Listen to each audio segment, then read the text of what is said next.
Dear members, and especially our visitors and guests, please note the following important announcement. Leadership speak by attending the remote Zoom meeting event, which is also live streamed on YouTube.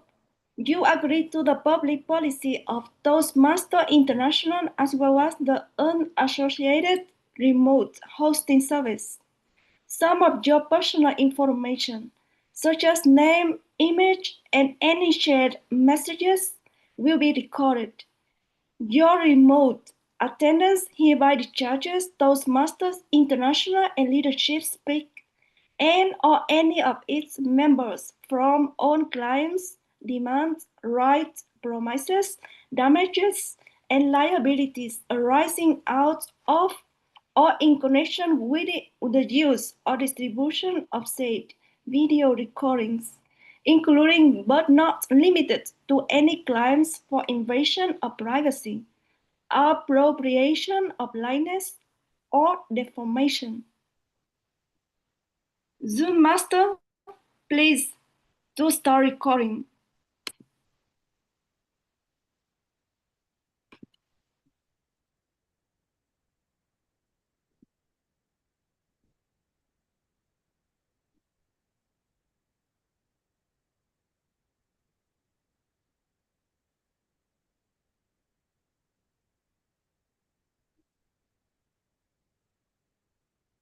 Thank you. Welcome to Leadership Speak, an advanced Toastmaster club for leadership development. We are one of the top 5 clubs globally. My name is Helene Hermok, your sergeant at arms of the meeting. Our club's mission: we provide a supportive and positive learning experience in which members are empowered to develop communication and leadership skills, resulting in greater self-confidence and personal growth. Leadership statement: Leadership Speak is the premier club for experienced Toastmasters to become better self-directed leaders. We are an advanced club focused primarily on leadership development in everything we do. Our timer has the visual hands raised, so we all can immediately see who is keeping the time. Our Toastmaster of the day, who will lead our meeting, is Toastmaster Arouna Sow. He is statistician, economist, engineer by training. Arouna Sow works as macroeconomist expert in the financial markets, loves to read and travel. He is Toastmaster since April 2021 from Dhaka, Senegal, and he is serving as the VPPR in its clubs. Please help me welcome our Toastmaster of the day, Arouna Sow. Yeah, back to you, Arouna Sow. Go ahead. Thank you, Lynn. Good morning, everyone. Good afternoon, good evening, wherever you are. I'm from Senegal, a West African country known as the land of hospitality. I would like to invite each participant in this meeting to put on your video and to post in the chat the country you are from, so you will be able to know where you are joining the meeting. As we are doing that, I will also welcome our first-timer guest and not forgetting our returning guest to Leadership Speak. At Leadership Speak, we believe that connection is key to build strong relationship. And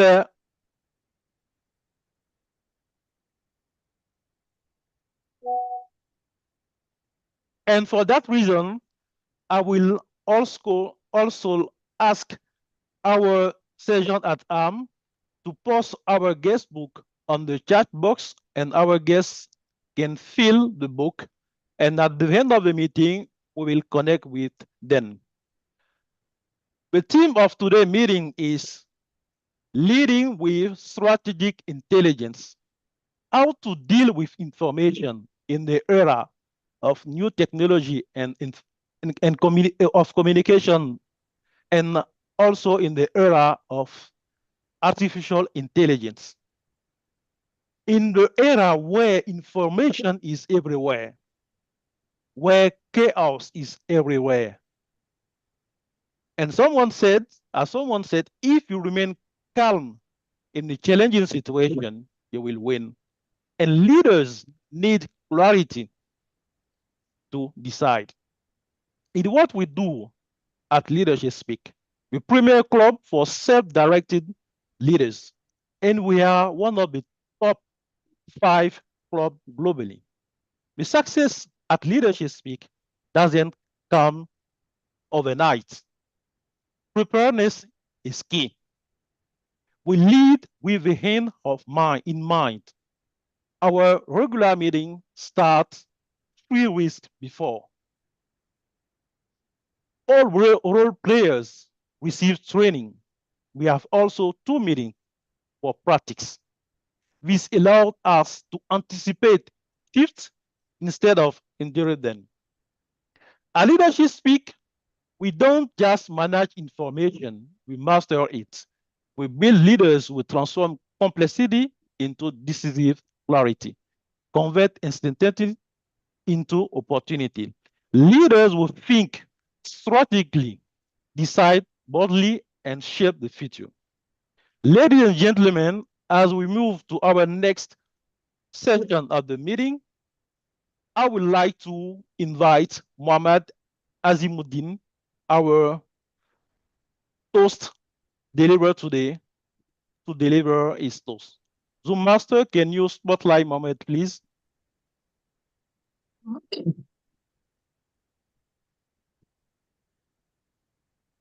Thank you very much, Toastmaster of the Day, fellow Toastmasters, and my fellow self directed leaders.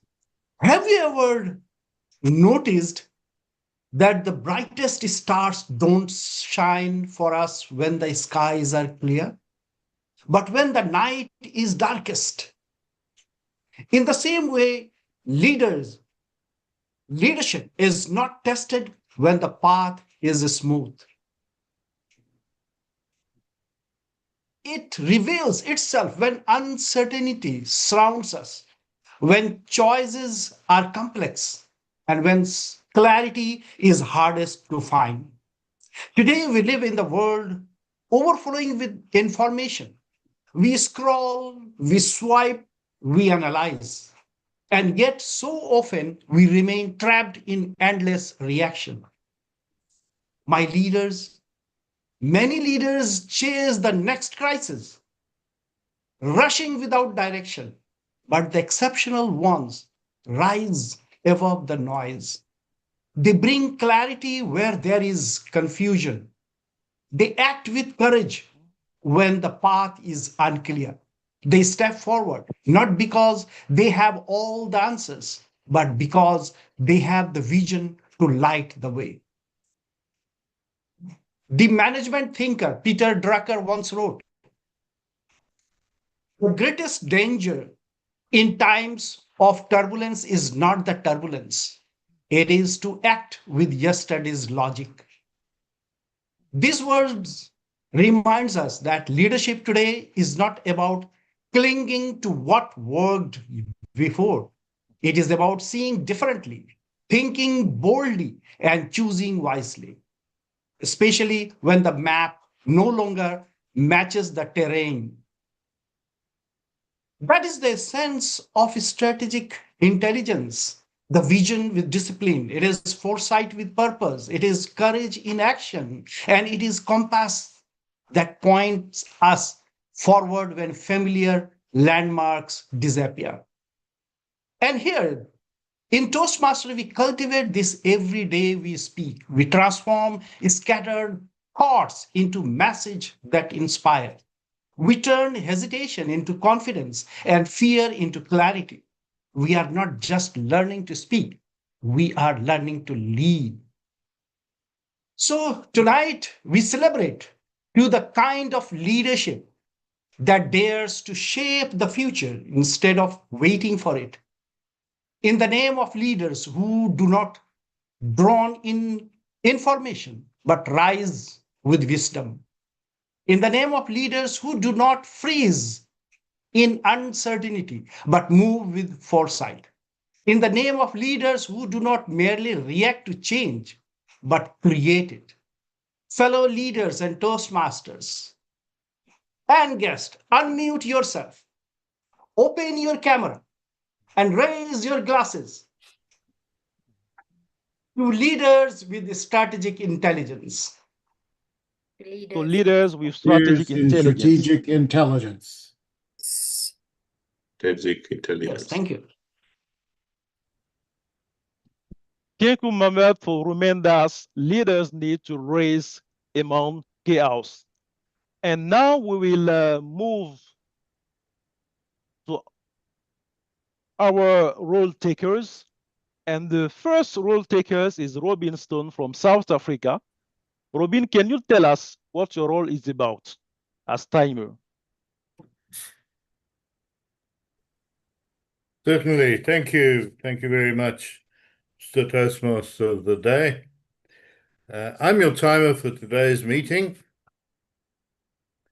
and I will time each speaker according to the agenda and signal using the virtual color backgrounds, which I'm going to show you. It's green, yellow, and red. After each segment, I will post the timing results in the chat. Thank you, Mr. Toastmaster. Thank you, Robin, for reminding us your hand will be raised during the entire meeting, and we need to pay attention on that. Our next role player is the grammarian, and today our grammarian is Nelly Galido. Nelly, can you please tell us what is your responsibility as grammarian? Thank you, Mr. Toastmaster of the day. Fellow Toastmasters and guests, I am your grammarian for today, and as grammarian, it is my responsibility to pay close attention to all the speakers, listening carefully to their language usage. I'll take note of any improper language, as well as any outstanding words, quotes, sayings, or thoughts. As grammarian, it is also my duty to introduce the word of the day. For today's meeting, the word of the day is foresight, which means the ability to anticipate what may happen in the future and prepare wisely for it.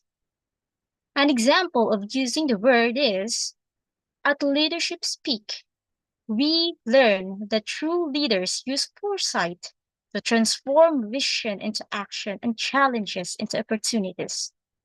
Each speaker is encouraged to use the word of the day. I will give the grammarian's report when called upon during the meeting and also report the usage of the word of the day. Thank you, Mr. Toastmaster. Back to you.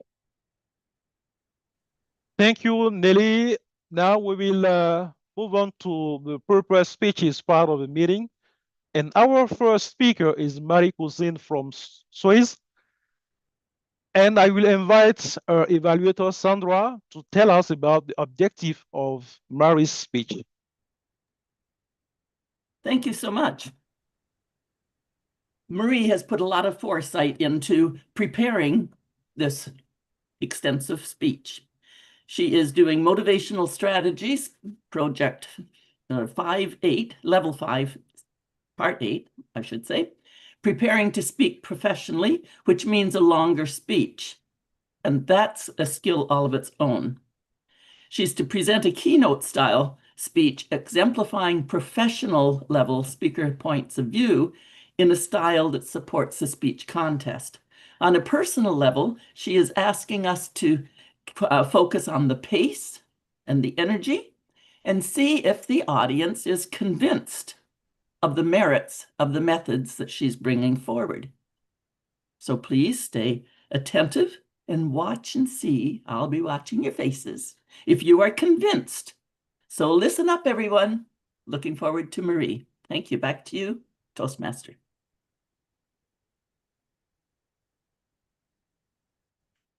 Thank you, Sandra.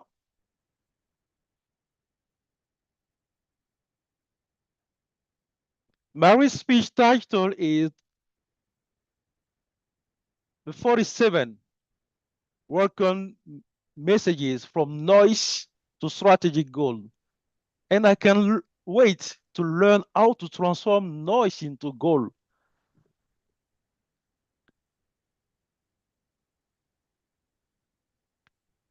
The 47 welcome messages from noise to strategic goal, Marie Cusin. Marie Cusin is all yours. The floor is yours. Zoom Master, can you start live, Marie? Thank you.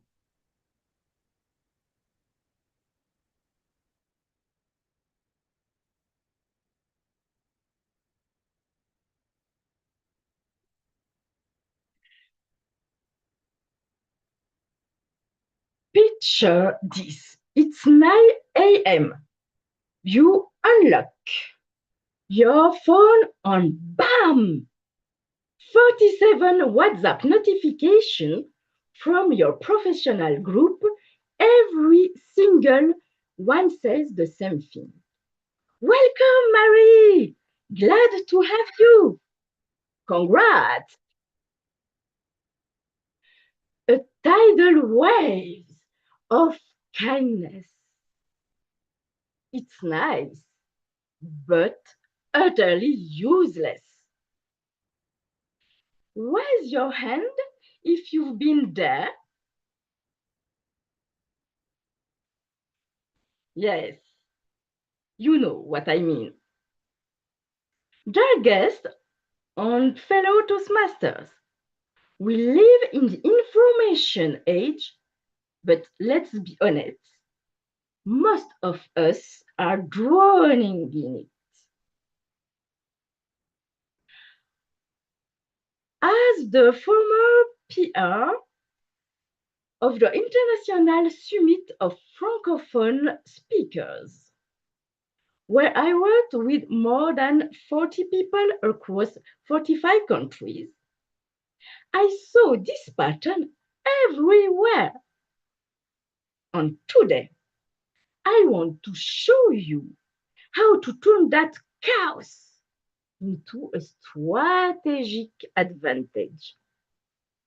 How to shift from being a perpetual firefighter to becoming a visionary leader.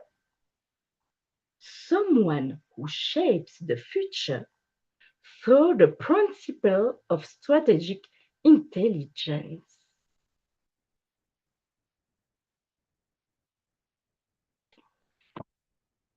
So, here's my speech. As you can see, you will have the problem, the solution, and the resolution, of course.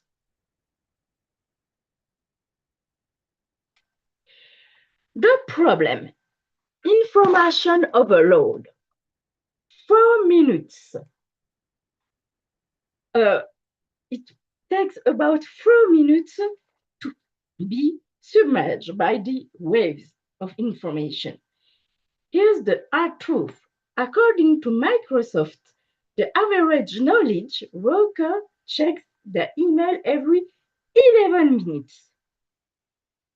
We face 3 critical challenges.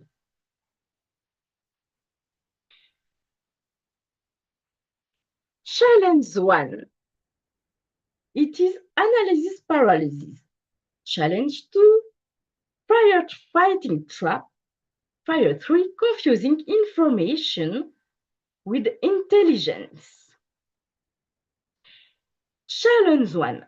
Analysis paralysis. we collect so much data that we freeze.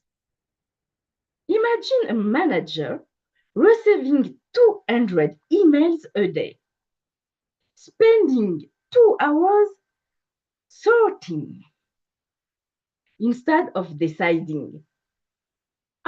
Harvard Business Review reports that more 7% of executives feel overwhelmed by information.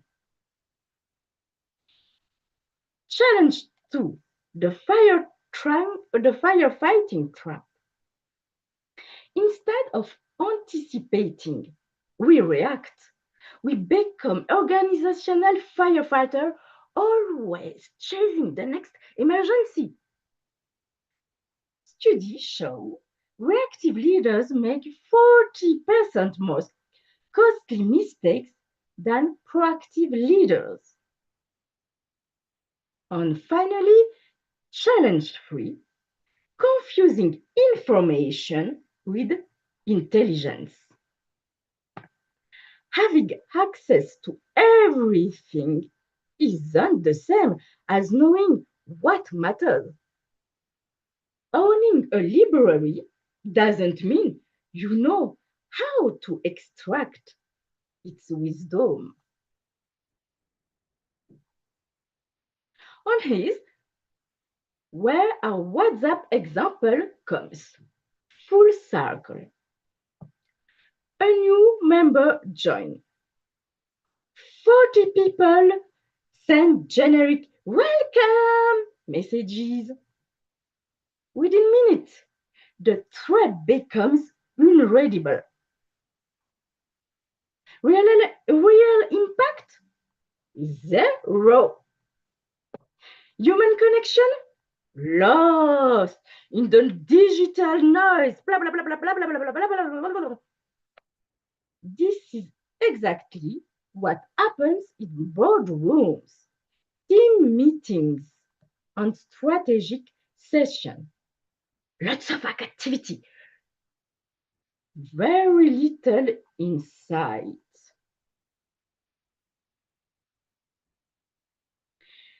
So, what's the antidote to this chaos? The solution? The strategic intelligence framework. It rests on 3 essential capabilities: signal detection, filtering out the critical insights from the background noise, pattern recognition, spotting trends before they become obvious, value creation, turning uncertainty into competitive advantage. And here it is, for the framework focus. But what does it mean exactly? To make this practical, let me share a system. Think of it as your roadmap for transforming noise into strategy. F. Filter Rozy. Ask, does this move our core goals forward? O. Organize systematically. Not every piece of information deserves instant attention. C. Connect strategically the new data to existing knowledge pattern. Build understanding, not just awareness. U. Use proactively. Insights without action are just expensive noise. S. Scale wisely. Replicate what works across contexts while adapting to specific needs. WhatsApp case study from noise to strategy. At the International Summit of Francophone Speakers, our leadership WhatsApp group was pure chaos. Whole system was reactive. New member joins avalanche of generic messages. Unreadable thread. Zero meaningful connection. New system strategic intelligence. Strategic pause. Instead of instant noise, we built in a 2-hour reflection window. We do an emoji acknowledgement. When a new member's intro sheet was shared, members react with emojis instead of cluttering the feed. And finally, private target connection. Each member identified common ground or unique interest, then reached out directly.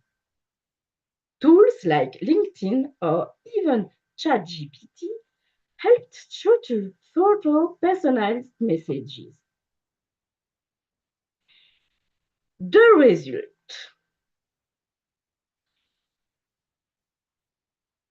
One rich group message, the intro sheet full of warm emoji support, plus real one-to-one connection that actually matters. Example in action. When Mary joined digital transformation consultant and photography lover, she didn't drown in 47 welcome clones. Instead, she saw her profile highlighted in the group with a wave of supportive emoji. She received a personal message from Paul, an HR consultant. Mary, your human-centered approach to digital transformation fascinates me. I'd love to hear how you balance tech adoption with employees' engagement. And by the way, your sunset photo, gorgeous. I'm a fellow photography enthusiast.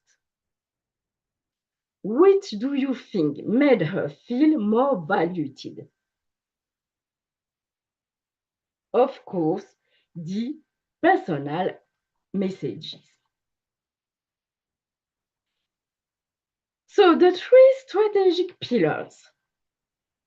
This approach rests on 3 unshakable pillars. Clarity over chaos. Proactivity over reactivity, and connection over volume. Clarity over chaos. Identify what truly drives results. Systematically eliminate noise. Focus resources where they have real impact. Proactivity over reactivity. Anticipate needs through pattern analysis. Prepare responses before crisis erupts. And build the foundation for sustainable success. Finally, connection over volume. Prioritize quality over quantity in communication. Always that, always. Create value in every interaction and build durable strategic partnerships. So this example, it is an application of universal application. Scaling strategic intelligence. Here's the beauty of the focus framework. It works anywhere. It doesn't matter if you're running a team designing company strategy, or just building your personal network. Strategic intelligence transforms the way you operate. In team leadership, for example, swap endless, draining meetings for intelligence briefings.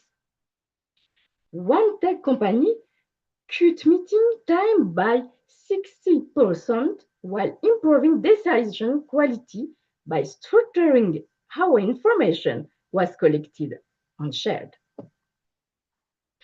In corporate strategy, instead of flooding teams with market data, create costume intelligence dashboards that guide precise decisions. A manufacturer client of ours boasted the success rate of strategic projects from 60% to 80% by doing exactly that. And finally, in personal networking, forget the superficial, nice to meet you. Strategic intelligence turns casual contact into meaningful, lasting connections. Quality relationships are built with intention, not volume. Measurable impact. Our WhatsApp experiment over 6 months with more 120 members, our group messaging volume dropped by more than 80%. Meaningful one-on-one connection doubled. Member satisfaction with new member integration hit nearly 100. On cross-member collaboration, project jumped by 70%. And these aren't just isolated numbers. We're seeing the same pattern in organization everywhere.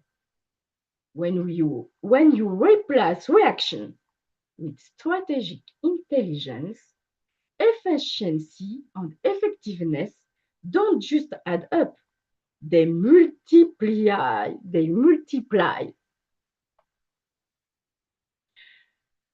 In conclusion, your strategic intelligence action plan.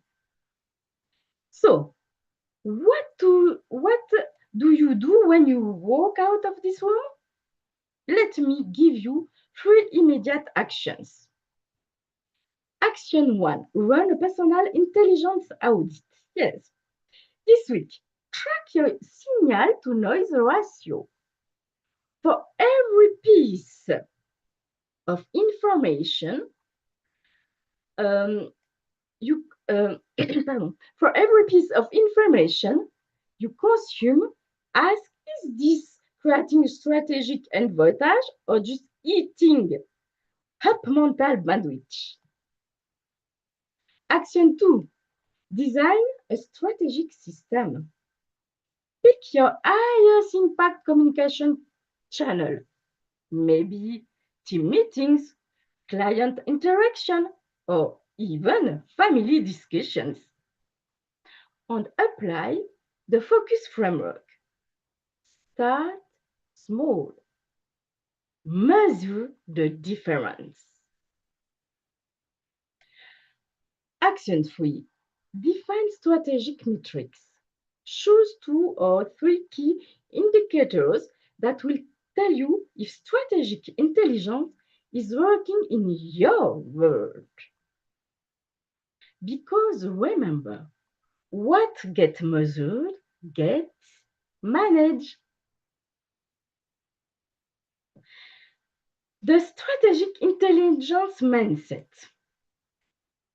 Toastmasters and their guests. We stand at a crossroad. We can keep drowning in tidal waves of information, or we can rise as architects of clarity. strategic intelligence isn't just for fortune CIAO. It starts with a simple question. How can I turn this complexity into competitive advantage? And here is the truth. In an age of information overload, strategic intelligence isn't optional. It's your ultimate differentiator. The leader who detects signal while others shades noise will shape tomorrow's opportunities.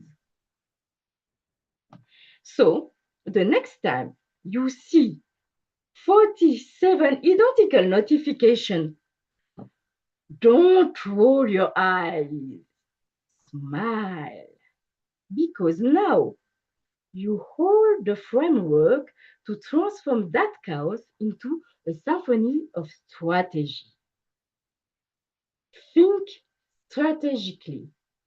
Decide boldly. Lead with intelligence. Back to you, Toastmaster of the day.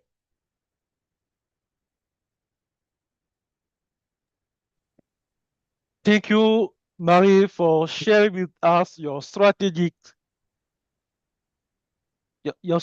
intelligence framework.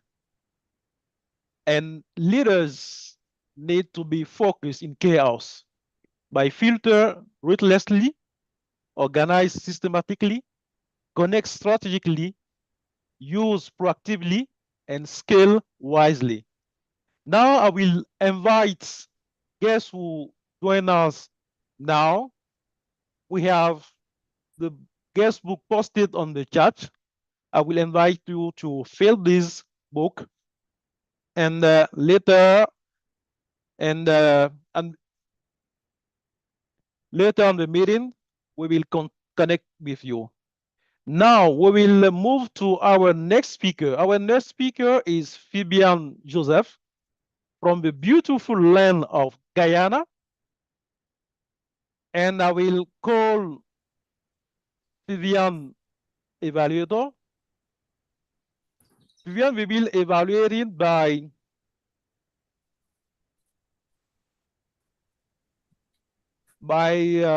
Wainga Chijiga from South Africa. Wainga, may I ask you to explain what is the purpose of Phibian's speech? Phibian Joseph is in a dynamic leadership path. He's taking his DAT project in level 1, vocal variety and body language. The purpose of his speech is practice using vocal variety and body language to enhance his speech. In addition, Phibian requests that I look out for his emotional connection with the audience and his call to action. All the best, Phibian, and back to you, Toastmaster of the day. I'm from Kenya, not South Africa, but I would wish to visit South Africa. Sorry. Noted. Phibian's speech title is We Fall Down, We Get Up. We fell down, we get up. Phibian, Phyllis. The floor is yours. We fall down, but we get up.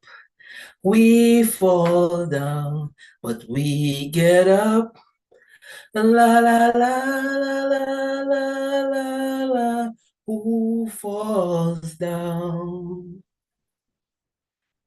17 times an hour, an infant falls. And we sing, and we clap, and we say, yes, daddy baby, you can make it. And we sing them back up. But when we fall, society calls it failure.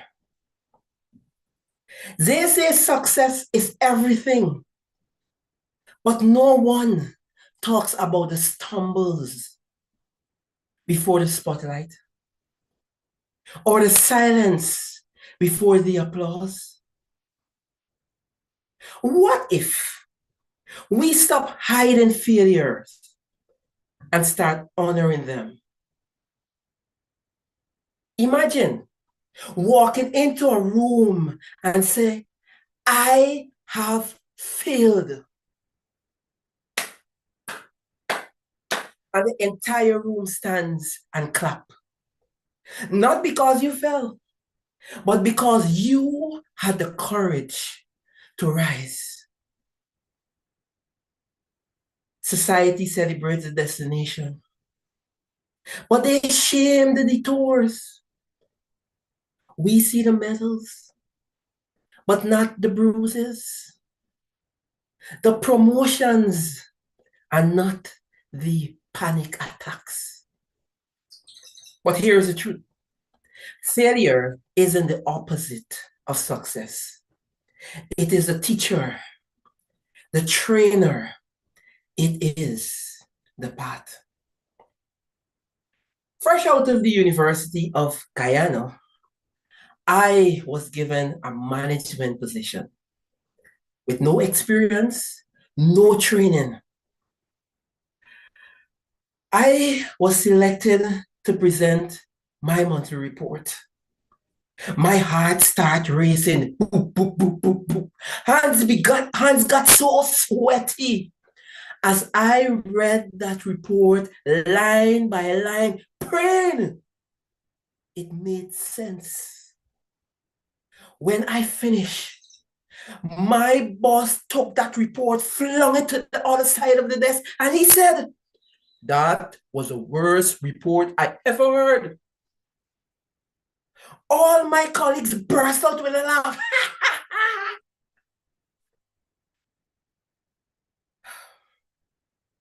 No one stood up for me.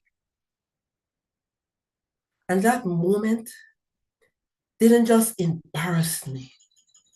It broke something inside of me. And from that day, I could not send another report without it being checked by my sister or a close one. But that wasn't the first time I felt like I did not belong. When I was small, I had a very heavy tongue, and I could not pronounce the letters in the alphabet properly. So instead of saying M-N-O-P, I said N-O-N-E-M-O-T, miss. And they laughed.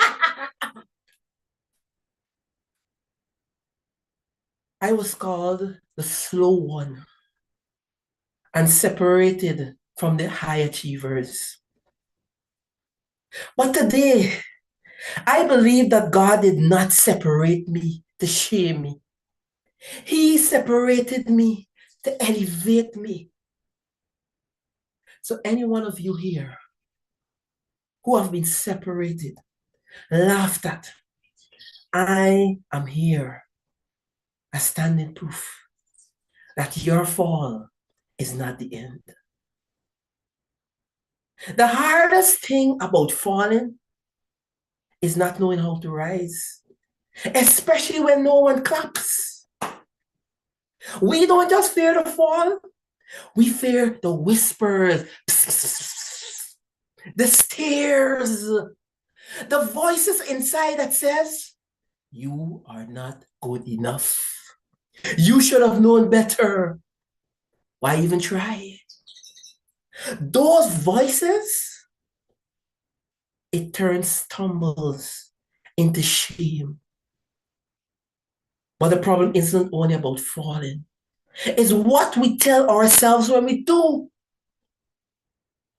And as we grow, society teaches us to hide our failures.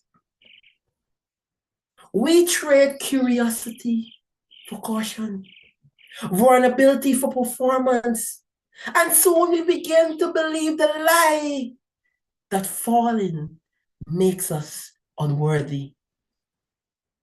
Where I came from, we were told, don't hang your dirty laundry in public.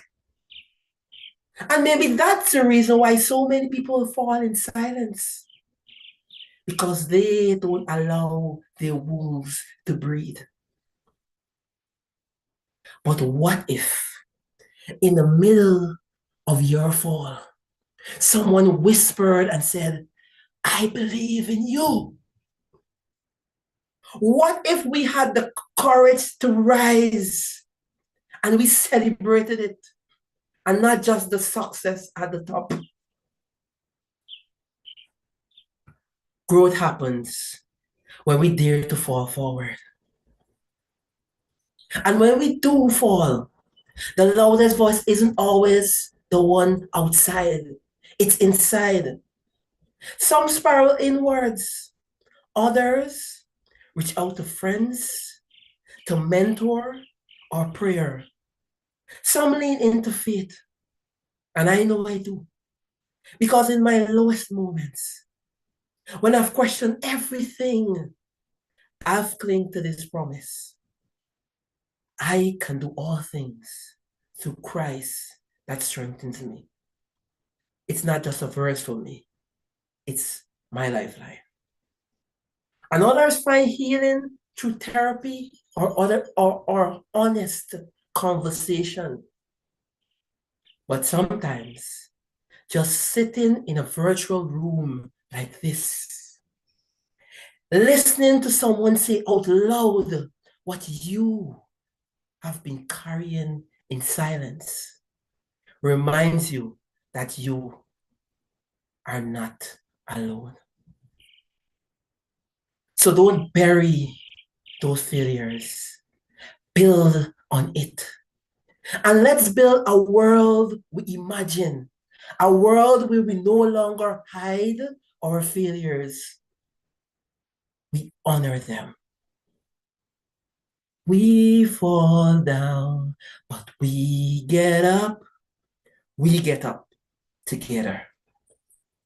Toastmaster today. Thank you, Phibian, to remind us fear is not the opposite of success. It's part of it. And we can build on fear to be successful. Now we will move on to our next speaker. Our next speaker is Anna Schmidt, and Anna will be evaluated by Miral Kanti-Ghosh. Miral, can you tell us what Anna's project is about? Thank you. Thank you so much, Toastmaster Arouna. Today, Hannah will deliver a speech from Pathways Presentation Mastery Level 2 Project Introduction to Toastmaster Mentoring. The purpose of this project is for the member to clearly define how Toastmaster envisions mentoring. All the best to Hannah. Back to you, Toastmaster of the day. Thank you very much. And the title of Anna's speech is That Gentle Nudge. That gentle nudge, Anna's speech. Anna, the virtual lantern is yours. Zoom Master, can you spotlight Anna, please? Thank you. Fellow Toastmasters, do you truly understand the power of mentoring? That mutual relationship where an experienced person, a mentor, provides guidance, encouragement, and ongoing support. Mentoring just doesn't open doors, it transforms the way we step into the world together, side by side. However, there are times when that gentle nudge becomes essential, as we sometimes need that extra encouragement from someone experienced who guides us with empathy, direction, and sometimes patience. Mr. Toastmaster, I joined Toastmasters bursting with excitement, ready to conquer the stage. My approach, like Frank Renata said, I did it my way. And the only problem with this, my way, forgot a few essentials, such as structure, coherence, and clarity. And it took me a while to realize this. And when I really needed someone, extra encouragement, maybe a push, or that gentle nudge to improve it. When a gentle nudge isn't enough, Jessica, my mentor, is willing to use that extra prod, that extra poke, yet delivering it with genuine authenticity. Oh, Aina, sometimes it can hurt. This serves as an extra motivation for me. I need to succeed in my Toastmasters career or journey. Fast forward. After one of my icebreaker speeches, Jessica pulled me aside. She just didn't say, "Oh, Hannah, wow, well done." No. She said, "I understand your direction, and I'd like to walk with you." And that walk turned into a journey, and we are still going strong. Jessica, my DTM, dedicated to mastery, stepped in as a loyal friend and confidant. True dedication is about helping me master my confidence, my speeches. It was only then that I realized the true role of a mentor to provide guidance, motivation, and emotional support. And the outcome, this DTM, dedication to mastery, enhanced my leadership skills, supported my personal growth, and increased my self-confidence. This journey together unlocked my hidden potential in communication and leadership. Jessica, I hear so much about mentoring and coaching. What is the difference? Is there a difference? Hannah, mentoring is development-driven. Approach emphasizes future growth through long-term, sometimes lifelong relationships. Coaching is focused specifically on performance. Once that skill is acquired, coaching often closes. For example, think of athletics. They motivate athletes to reach their goal as fast as possible, and then it stops. Aha, thank you, Jessica.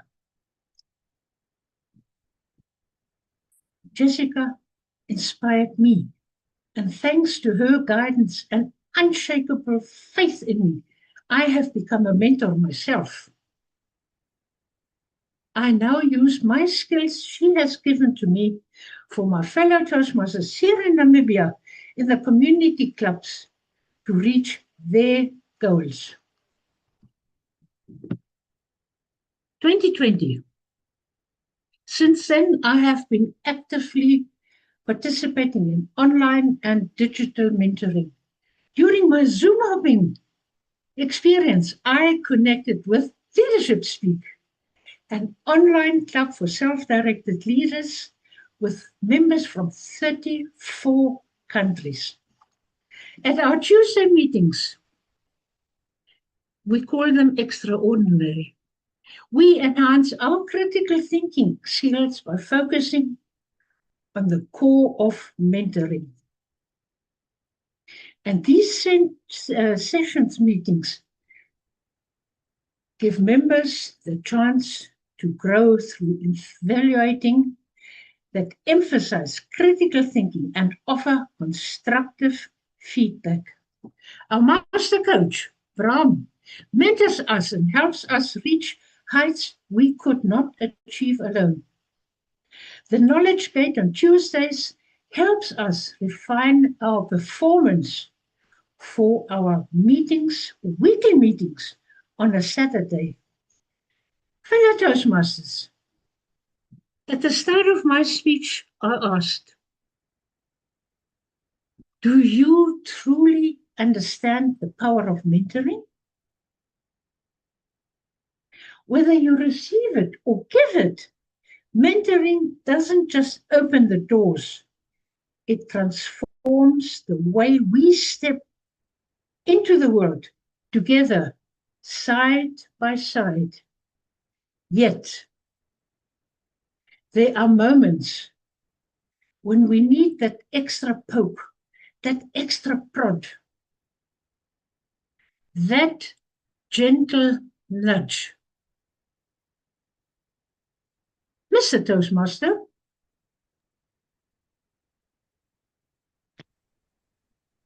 Thank you very much, Hannah, by sharing with us the difference between coaching and mentoring. Coaching is focused on performance, while mentoring provides guidance and motivation. Now we will move to our next speaker, and our next speaker is Rozy Rana from Nairobi, Kenya, and she will be evaluated by Vinod Panicker. Vinod, can you tell us what is the objective of Rozy's speech? Thank you, Toastmaster of the Day. Toastmaster Rozy is going to present her speech from the path Motivational Strategies, Level 3. It's an elective project using presentation software. The purpose of the project is to introduce or review basic presentation software strategies for creating and using slides to support and enhance a speech. Rozy has specially mentioned to make sure to focus on the smoothness of the speech and the connection with the audience. Thank you very much and all the best, Rozy. Thank you very much, Vinod. And Rozy's speech title is, What is Your Cup? What is your cup? Rozy Rana, the floor is yours.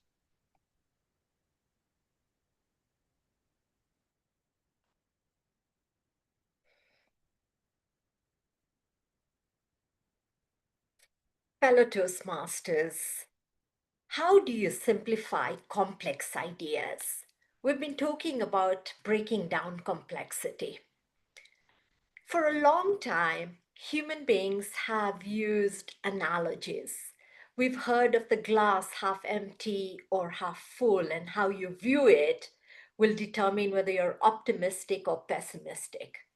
Then there is that analogy of eating a frog, commonly used in time management to signify eating that challenging task first without interruption. As I look at this, and if you know me, you know that I would rather drink coffee or sip on delicious coffee than play with water. Or, I'm puzzled. Why would anyone eat a frog? It may be cultural, but why? Today, we're going to look at coffee as an analogy to leadership. And for that, I welcome each one of you to Leadership Coffee House, where we will break down different coffee drinks and look at how they relate to leadership. When you look at a menu, you'll probably see several drinks. Just a few of those are in front of you. I'll begin with the espresso, the Italians' pride and joy, the espresso. If you have ever drunk an espresso, you know that an espresso is strong, bold, rich. Just 25 milliliters, sometimes 30. It's extracted through pressurized water, and therefore you get a really strong drink. Leaders who are direct, who focus on a task, are a bit like this espresso. They are intense, they are thorough, but they finish a task. But often we too or any one of us might have a task that you really, really must do properly and perfectly, just like that intense espresso. These leaders are sometimes faulted for being too transactional. And this takes me to the second drink, a cappuccino. This beautiful, harmonious drink, which has coffee, milk, foam, and leaders who are like cappuccinos are leaders who balance results with relationships, those tasks with with people, who look at balancing confidence with humility so they are not arrogant. If you're like a cappuccino, then you are that balanced leader. Next, I'll take you to a recent trend, which is the cold brew. Now, this is different from an iced drink. If you've ever had a cold coffee, just in case you've never tried to prepare it, which most of us may not have, did you know that a cold brew takes anywhere between 12 hours to 18 and often even 24 hours to prepare? A cold brew needs patience. It needs to steep through the grinds so that it is ready. Leaders realize that things do not happen overnight. You have a vision, yes, but your results, or you're not going to realize that vision overnight. You have to be patient. Think of your mentor-mentee relationship. You can't rush it. If you truly want to transform somebody or help someone grow, you have to let that growth steep for real richness. And therefore, cold brew is about patience. So today, through these coffee drinks, you're not only seeing styles, but you're seeing characteristics and qualities that leaders should have to be effective. Next, I'm going to talk about the flat white. The flat white, look at that picture. You know, the coffee blends in so well with the milk that you can barely see the differentiation. And I look at that as inclusive leadership. And this takes me to our very own leadership speak, where we have individuals, members from 34 different countries. We have to be inclusive. We have to make sure that no one's voice is louder than the others. Listen to different perspectives. Allow everyone to speak. Now that is a flat white and true leadership that is inclusive. But these are just a few drinks because coffee is ever evolving. We started with, just a basic pour over in the olden days, or a drink that is like a filter press. Over time, we've seen specialty drinks. We've seen cold brews, iced drinks. We are now seeing even newer trends. Some trends are coming back. We've seen coffee with oat milk, soy milk, spiced pumpkin, but a few people are going back to dairy. Trends change. Fashions also come back. Look at Toastmasters when we introduced a new program, but if we heard our CEO during the session, during the business meeting, he talked about bringing back the first manual from the 40s. Fashions become popular, but most importantly, are you keeping up with trends? Because just like coffee, if you want to stay fresh, you have to keep innovating, going back if that's what is demanded of you and if that's what people want. So my dear friends, what's in your cup? The next time you go to a restaurant or you make coffee at home, what's in your cup? Is it focused leadership? Is it balanced leadership? Are we being patient? Are we being forward thinking, inclusive, visible, humble? Are we looking at cultural? Whatever it may be, I say to you that the analogy of using coffee with leadership just shows you that leadership is like coffee. It energizes you. And remember, John Maxwell said, leadership is influence, nothing more, nothing less.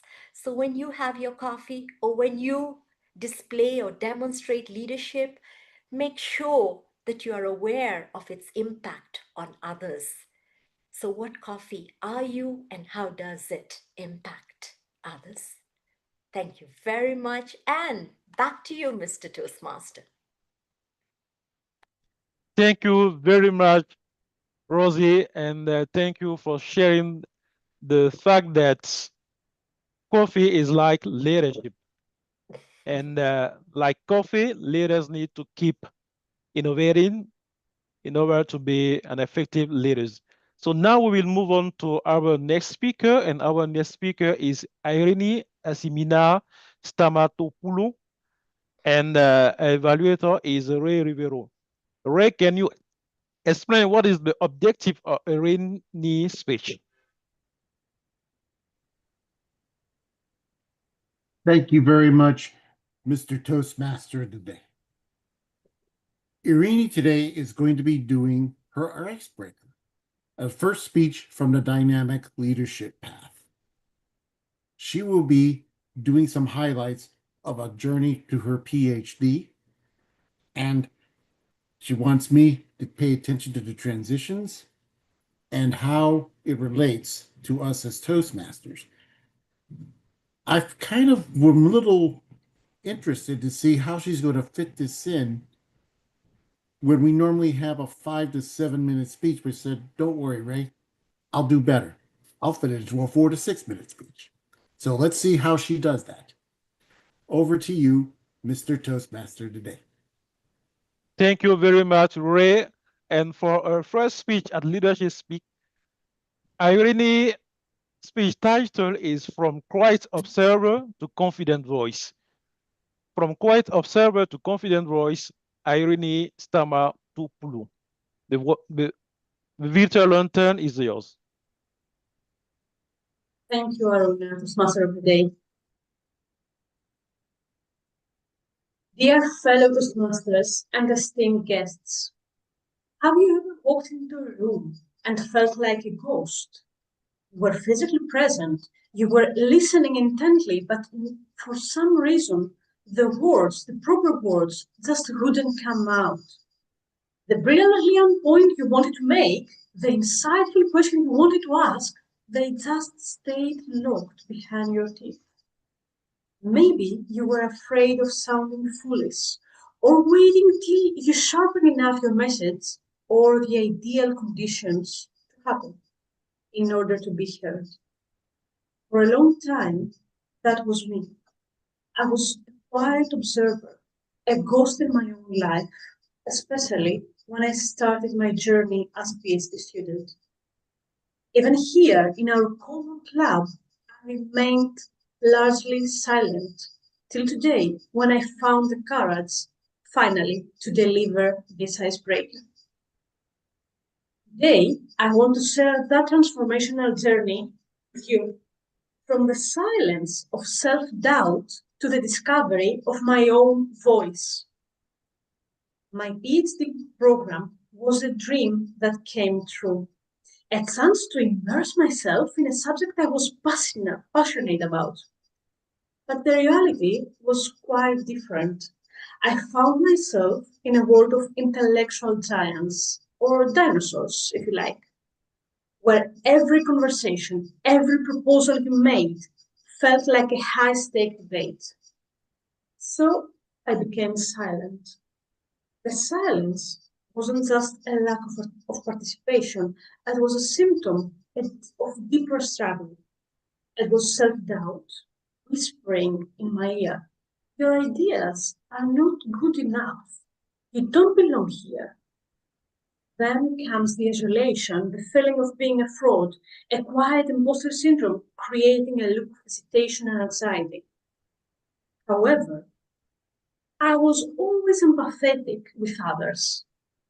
And a turning point of my journey was when a younger student told me once, I was not good enough, comparing herself with an established retired professor who dedicated all his career in his field of study. With a clear sense of empathy, I told her, don't you think it's unfair to compare the outcome of only a year of work with more than half a century? In that moment, I realized I was a good coach for others, but for myself, I was still waiting for someone else to give me permission, to guidance guidance to lead in my field, to tell me that my voice mattered. I needed to lead myself with the same empathy as I lead others.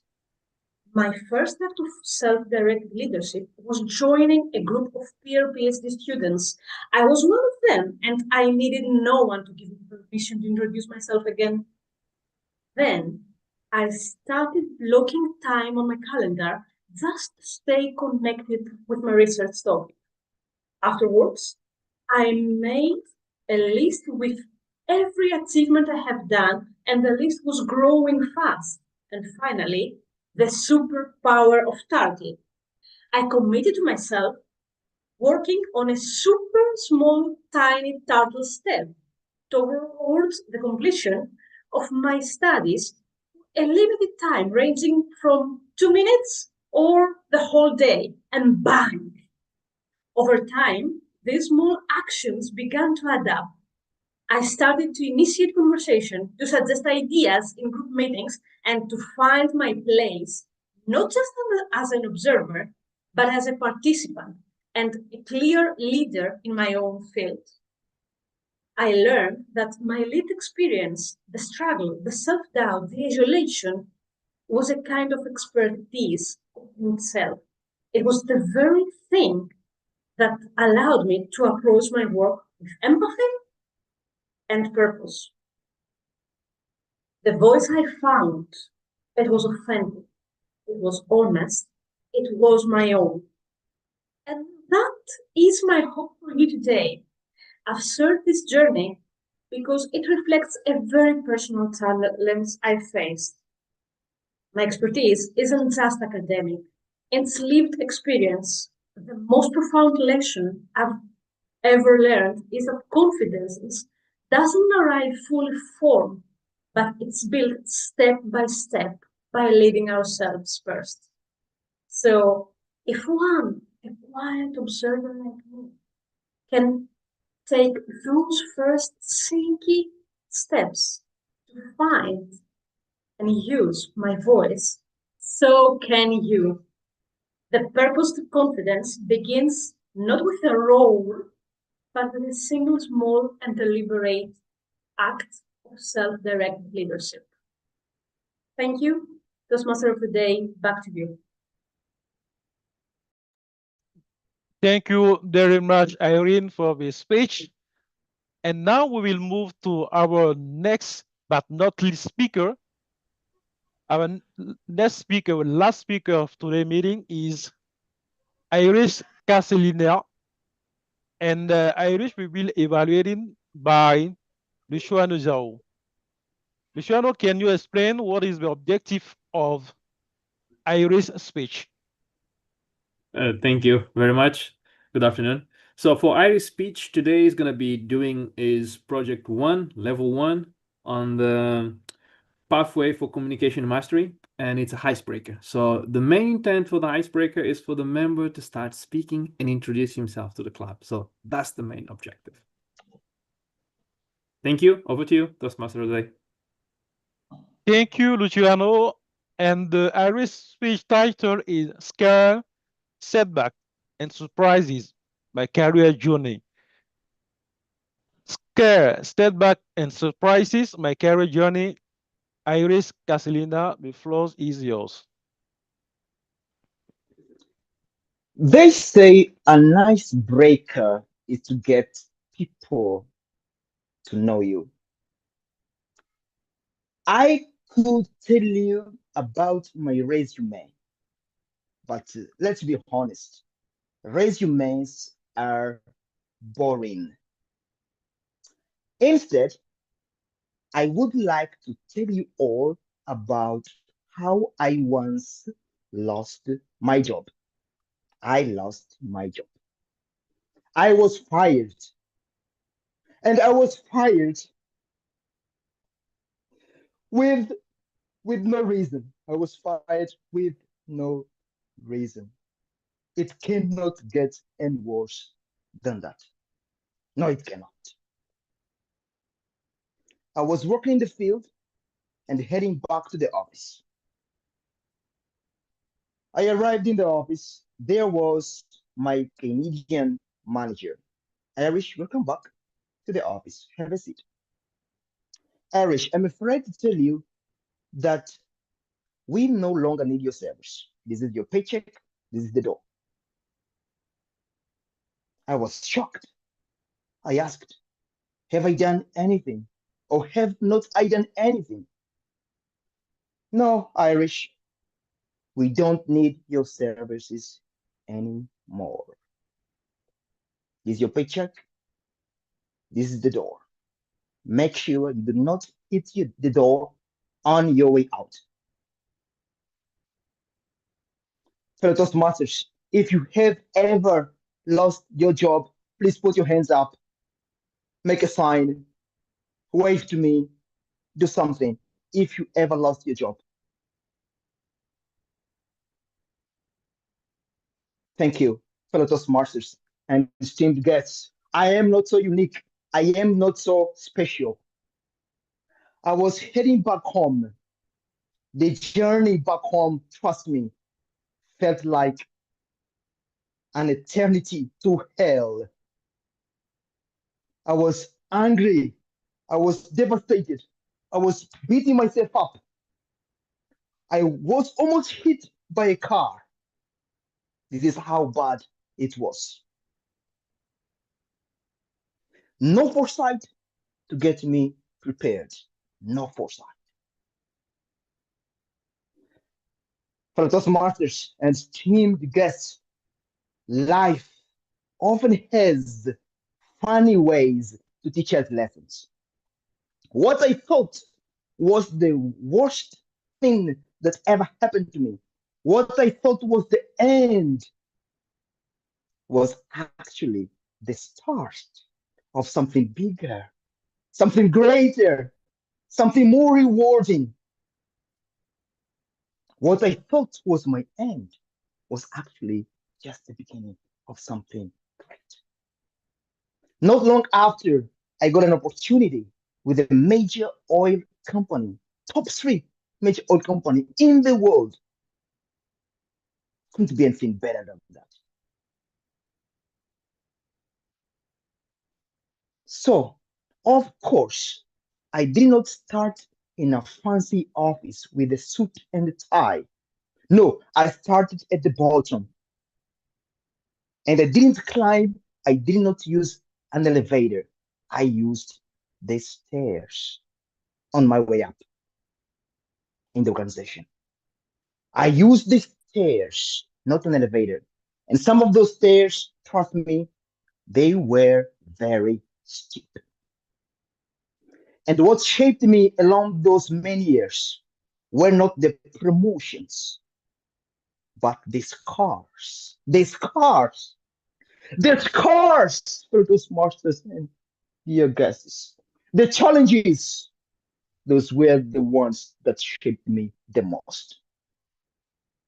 The long night shifts without sleep, the nationalities, the diversities, the different backgrounds from people around the world, the Nigerians, the Canadians, again, the Canadians, yes, the Canadians, the Americans, the British, the South Africans, the Indians, the people from Kenya. I worked with them all. And they taught me resilience and perspective. And trust me, you don't need to be the smartest guy or girl in the group, but you need to know your why. You need to know your why. You need to know the end game. So today, as I stand here, I'm not speaking to tell you about my career highlights. I'm offering you today a story of doors closing.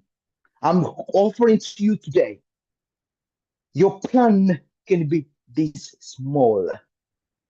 God's plan can be this big. He closes the door, but opens an even bigger, more rewarding door. And in the way, today, as I said, I'm a senior manager in an oil and gas company. But let not the title fool you. It's not about the title. It's not what you get. It's who you become on the way up. So as I introduce myself in this icebreaker, I'm not giving you a career highlight, but I'm offering you a story of setbacks, of scars, of challenges, and of new chances, new opportunities. If you take nothing more, take this. Life may push you down. Life may push you down. But probably, just probably, it's offering you something bigger and greater. Over to you, Toastmaster of today. Thank you very much, Eirini. Life has funny ways to teach us lessons. Now we are coming to the end of the prepared speech part of our meeting, and I would like to invite our timer, Rubin, to post speaker timing report in the chat box. And I also invite our Zoom master to launch best effort speakers poll. Now it is time for evaluation, and I will let the control of the meeting to our general evaluator, who is none other than our dear president, Omsten. Omsten is the club president, our president, who works as a project manager for the Singapore government. He believes that all leaders need to prioritize, and there is how strategic intelligence comes in. Holmes, the virtual lantern is yours. Thank you so much, Arouna. Members and guests, what a wonderful meeting with each and every single speech having a core message beautifully delivered. As we go into the evaluation section, we will explore specifically what are some of the areas they have done well, and despite doing well, how can they do even better? The heart and the spirit of education. In this evaluation segment, I, as the general evaluator, will also be observing each and every single evaluator to provide a short, about 45 seconds to a minute feedback to focus on one single thing they have done well and how they can do it even better. After that, I will deliver my general report. Now, without further ado, I'd like to invite the first evaluator, Angela Brown. Angela Brown believes that leading with strategic intelligence is important because it provides a clear focus that inspires participants to connect leadership decisions with thoughtful analysis, vision, and purposeful action. Angela Brown, over to you.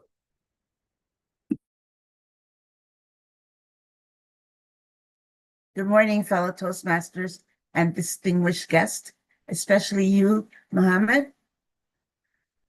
I liked our topic, as Holm just mentioned, is strategic intelligence. I really enjoyed how you opened and invited everyone to unmute themselves and raise a toast to strategic influence. That interactivity was the start of immediately brought attention and unity to the meeting. Often we act as Toastmasters in back to leadership with statement about strategic influence is not developed speakers but leaders. I like that you said that. And that your message fit perfectly with the club meeting and you made it seem meaningful. I also appreciated how you tied the theme name Leadership Speak into your toast and reminded us that there's a bigger purpose behind what we do.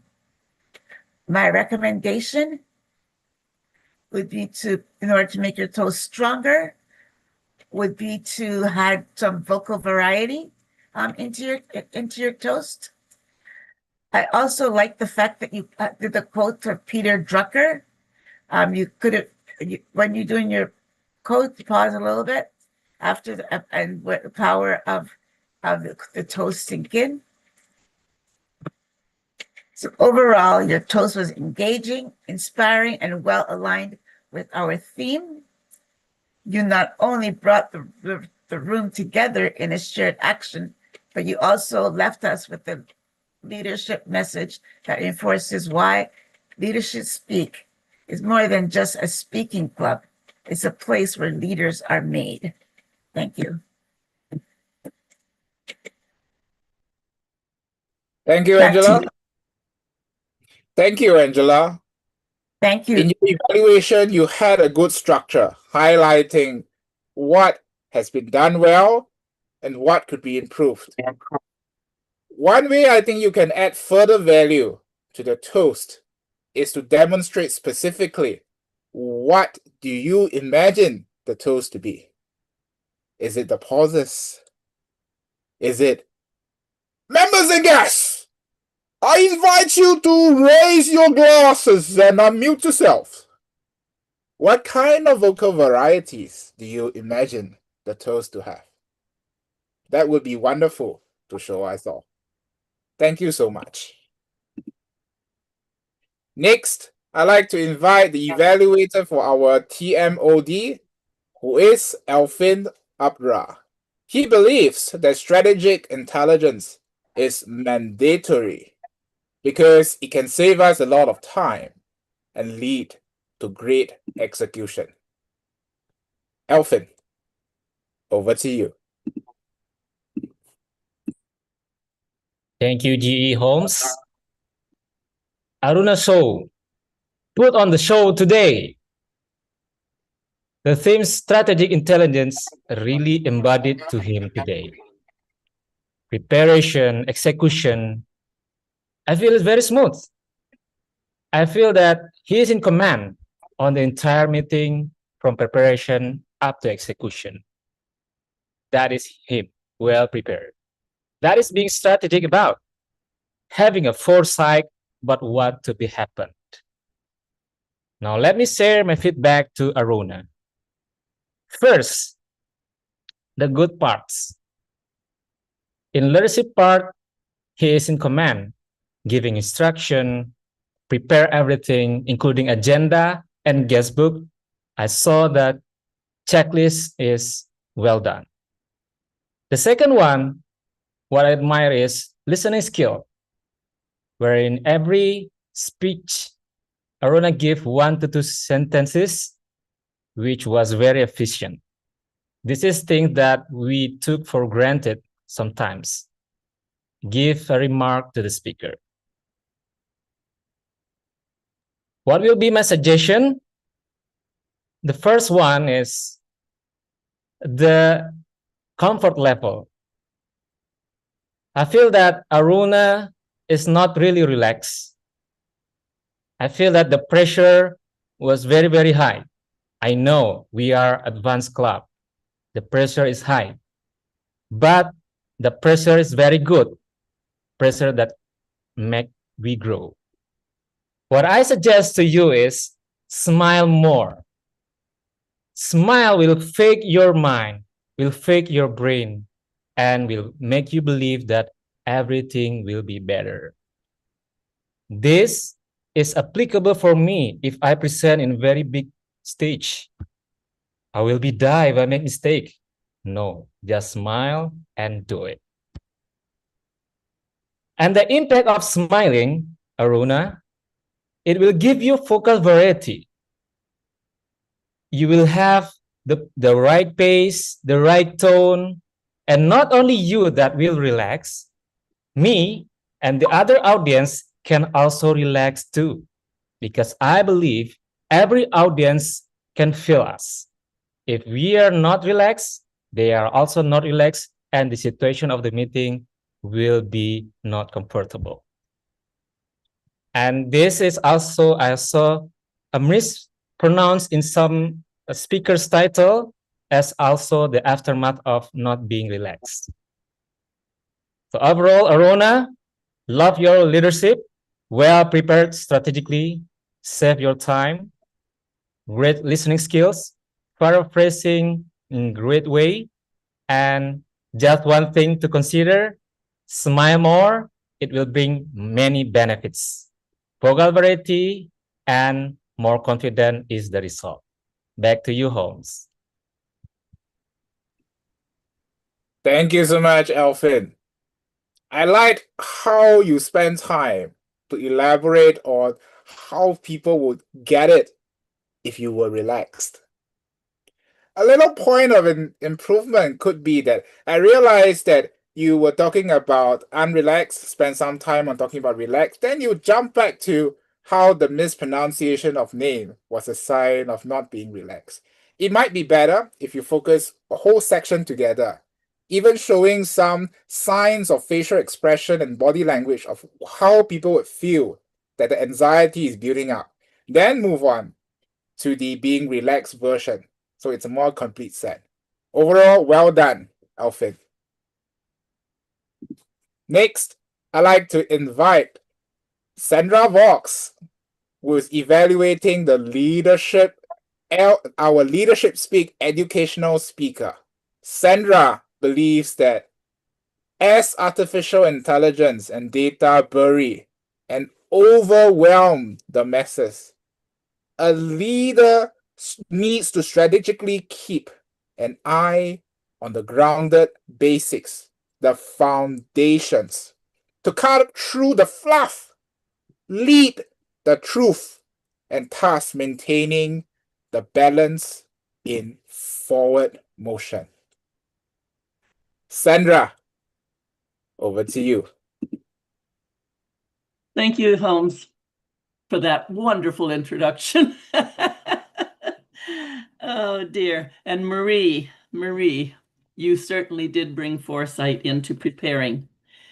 It was wonderful to listen to your opening. I have a lot of notes here, so I'm going to just kind of bump through them.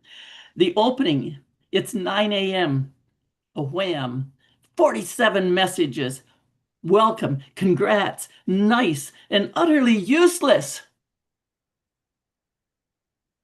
You had really natural variety and vocal, I'm going to call it vocal melody, because you really brought your gestures and your voice and your melody congruent. And I really saw that you were being sincere and passionate. You gave us credibility as a former PR of whichever club. That was your credibility that allowed us to know that you have a right to speak about this with authority as we step up in our welcoming process. You had really interesting, they were so interesting, I printed them off, but these two posters in particular, or slides in particular, the first one gave you your agenda so you could work through it, 3 points. And this one, that's your 47. Oh my goodness, it was powerful. 47, welcome, welcome, welcome, congrats, but we haven't connected, which was your point. The human connection has been lost, just like when you go to work and you've got those 200 emails, like, what's that? That's not human. The blah, blah, blah, blah, blah, blah, blah. Beautifully put. The blah, blah, blah overwhelm. The foresight is the way to really, truly welcome and integrate into this new leadership country. I think of Leadership Speak as a leadership country of 33 countries. So congratulations also, you slowed down your pace. You continue to increase your ESL pronunciation, enunciation, taking care with it. So I didn't have to strain nearly as much. I've watched you grow and it's beautiful. Moving through your problem solution application was very clearly laid out about those clones. For an improvement, I do feel that the ESL challenge is still to be able to be thinking while delivering in English. And so most of the time you had this wonderful congruent smile on your face, but sometimes, because it's a long presentation, I think, sometimes you were serious and I could see you thinking ESL. At least that's what it felt like. So the challenge of the long speech is to stay with your natural congruent motion all the way through. Really made a good point about it, same in all the organizations. And are we starting just to be the same with these clones instead of taking time to welcome people and welcome newcomers and then get matched up with maybe a mentor right there? I did study the audience faces and some heads were down. I thought maybe they were studiously making notes and the ones who were watching were engaged in deep thought. So I believe you touched everyone, and I loved your humorous closing. So next time you see those 47 clones, don't roll your eyes. Move forward strategically. Thank you so much, Marie. Back to you, Holmes. Thank you so much, Sandra. A clear example of an experienced and distinguished Toastmaster among us. With the details that you have, I felt it would be better for the whole audience, especially those who may not be as familiar with us, that if you could structure your evaluation, perhaps with an acronym, AIM, triple star, that helps us to focus our attention on 2 or 3 of the most important areas, which I thought you have. When you brought up the slides, you went through the example, you explained in detail. And then for the rest of the feedback, which I'm sure you have some more, I would encourage you then to share the rest in private with Marie or in one of the coaching sessions that we have. Overall, well done, Sandra. Thank you for the feedback you shared. Thank you. Next, I'd like to invite the evaluator for our first speaker. The evaluator is Wahinga Gichiga, and she believes that our meeting theme about strategic intelligence, it's a clear reminder for her that we need to continuously learn and evolve and not get flooded and flat-footed. Over to you, Wahinga. Thank you, Toastmaster of the day. Phibian Joseph, what a speech it was. Thanks for letting us know that success and failure are 2 sides of the same coin in the journey of achievement. You did well in many things, especially in the start with the song. It was such a hook.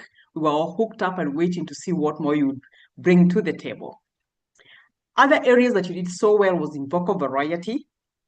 And vocal variety comes out so well, especially when you have a personal story, because then you had a chance to use dialogue. You had a chance to raise your voice where the boss was angry. I like the whisper with the voices in our heads. And of course, the scony laughter that, of course, left the scar in you. So great use of vocal variety to enhance your speech. I also loved your body language. You had gestures, especially when you were emphasizing, and your facial expressions. You have great facial expressions for the different emotions that you had in the speech. The fear, the disgust, the scony laughter, you all had a different face for it. And I think your body speaks quite loudly and enhances your speech. Did you connect with the audience? I felt like you connected with the audience. First, with a personal story, because a story is a way to weave yourself into people's hearts.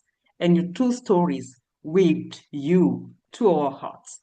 We got to understand where you're coming from and made your topic today authentic.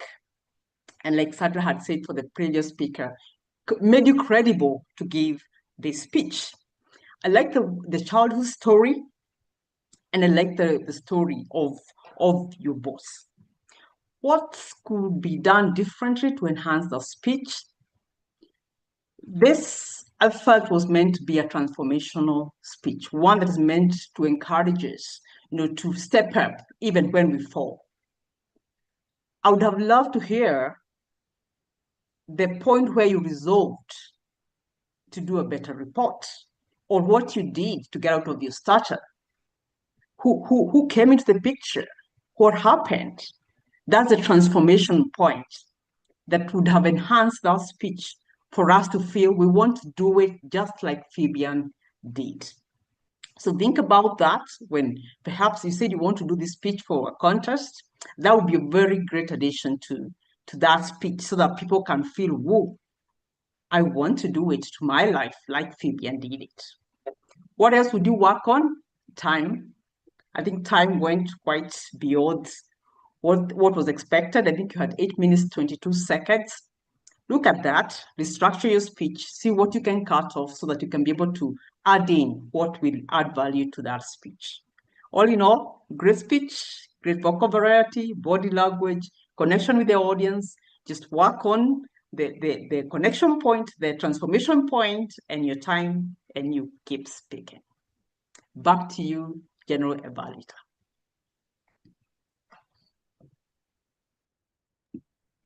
Thank you, Wahinga. Wow, many points there. Somehow, I would like to give you a little bit of a personal challenge.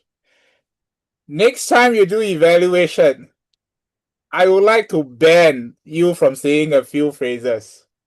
What I like, what you could work on. Take this out. Go straight into the points and then speak slower so you can evaluate more, demonstrate more as you evaluate, especially on the emotions part. While you caught the emotions and you caught the techniques, some of us among the audience may have yet learned those techniques. Teach us, what did you observe? Thank you so much, Wahinga. Next, I'd like to invite the evaluator for our second speaker, Hannah Smith, who is Mineral Kanti Ghosh. Mineral believes that the team leading with strategic intelligence inspires him and all of us to think, act, and influence with clarity and vision. Over to you, Mineral. Thank you. Fellow Toastmasters and dear Hannah, as I listened to your speech, I couldn't help but imagine as a beautiful journey. You started like a traveler who has just picked up a map, a little uncertain, but eager to explore. Yes, the map in your case was the theme of mentoring. First, the way you connected mentoring to your own journey showed us not just what mentoring is, but why it matters. That personal touch made the message more authentic. Second, you used Jessica, your mentor, almost like a character in a story. This gave your speech a narrative arc, making it more relatable and engaging. Third, your passion was your evidence. When you spoke about building confidence and overcome fear, I could sense the sincerity, and sincerity always inspired. Let me talk about few things you could incorporate in your speech. Let us imagine your speech as a three-course meal.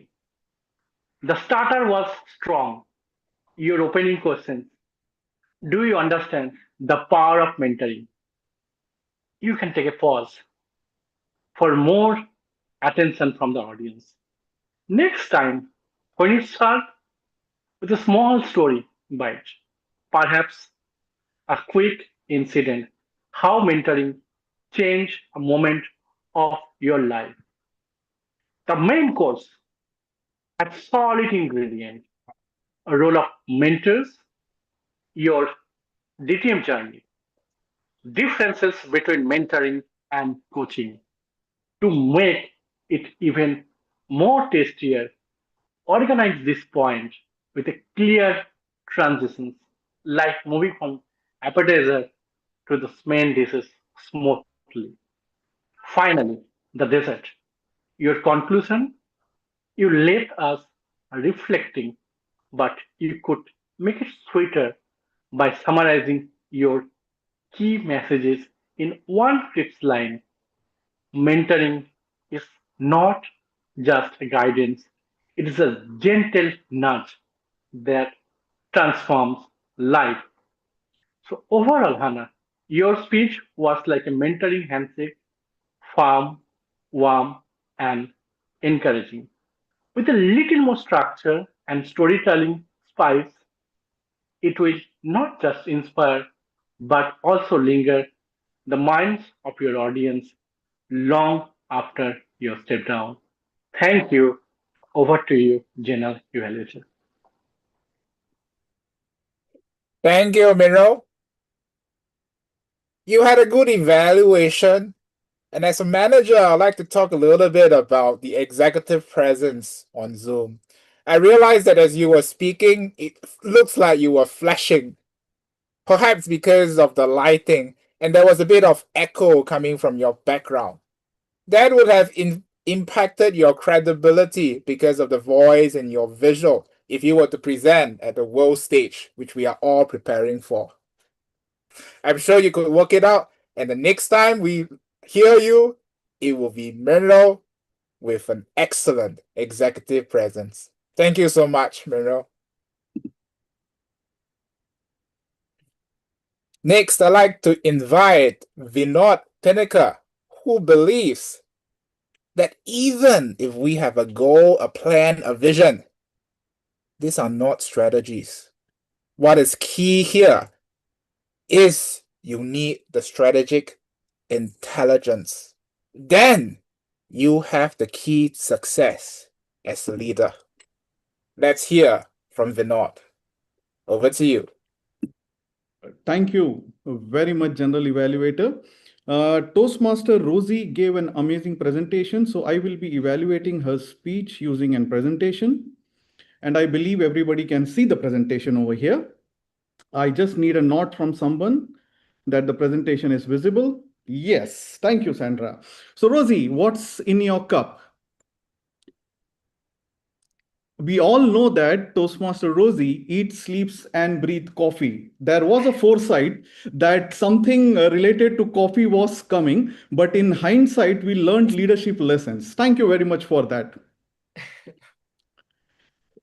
What felt effective to me was the opening. You made sure that in the one slide, you showed complexity, that actually how should we see life or things? Is it half full, half the water analogy, which I personally like. I always say, don't think about whether the glass is half full or half empty. Just drink it if you are thirsty. No need to think too much. Then about the Brian Tracy's book, the like what you say, eat that frog.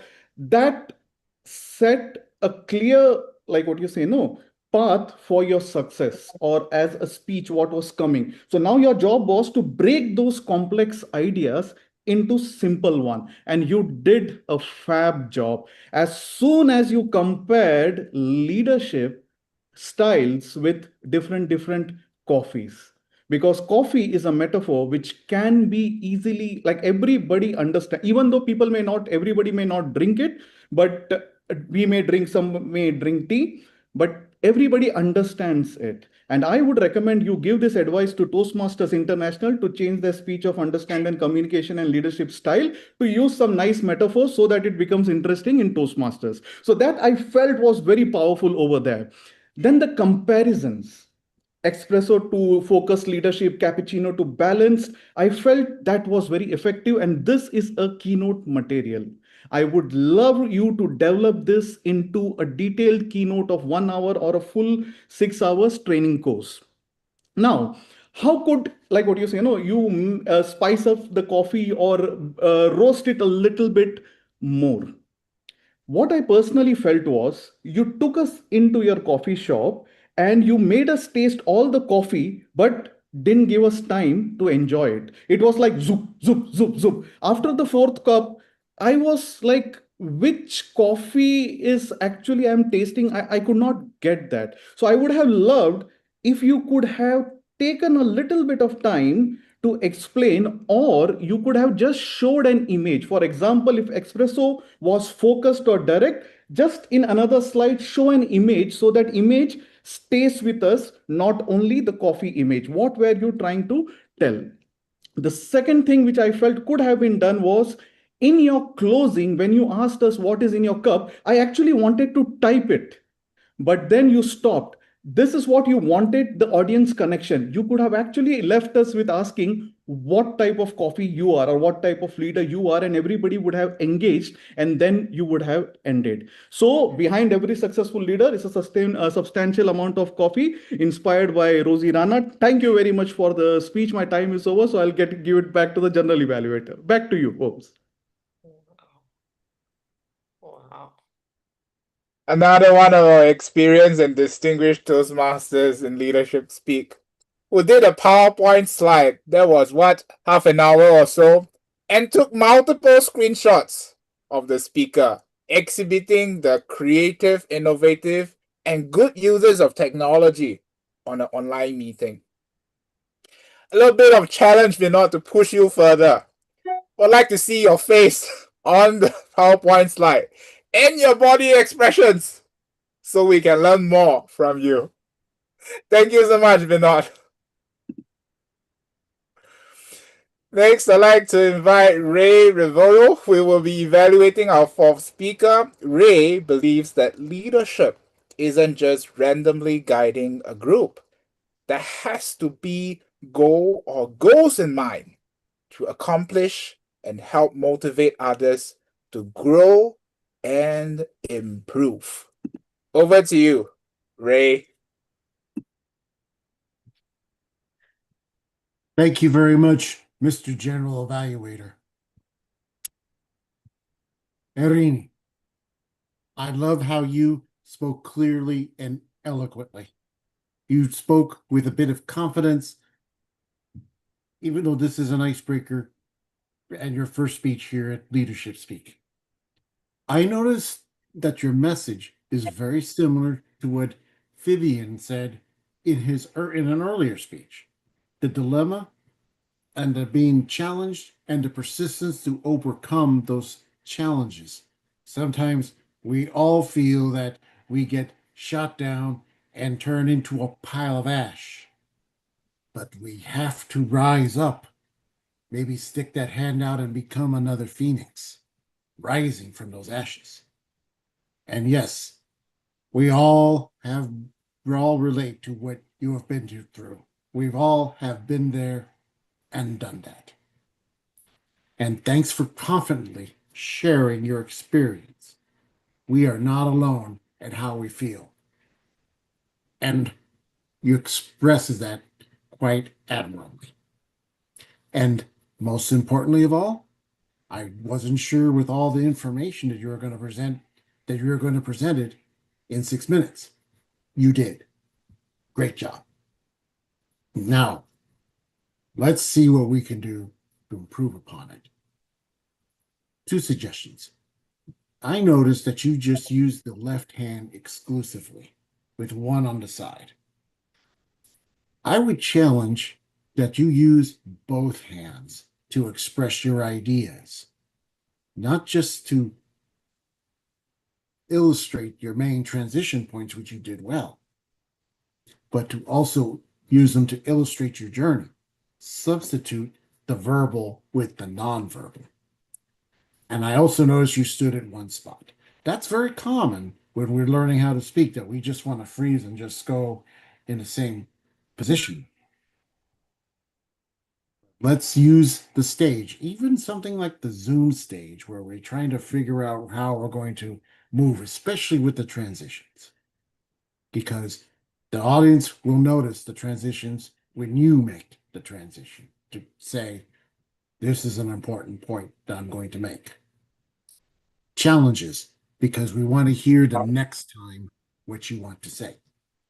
I noticed that your eyes weren't straight at the camera. The camera is always the window to an audience in an online meeting. I noticed they're kind of off, and I think I know the reason.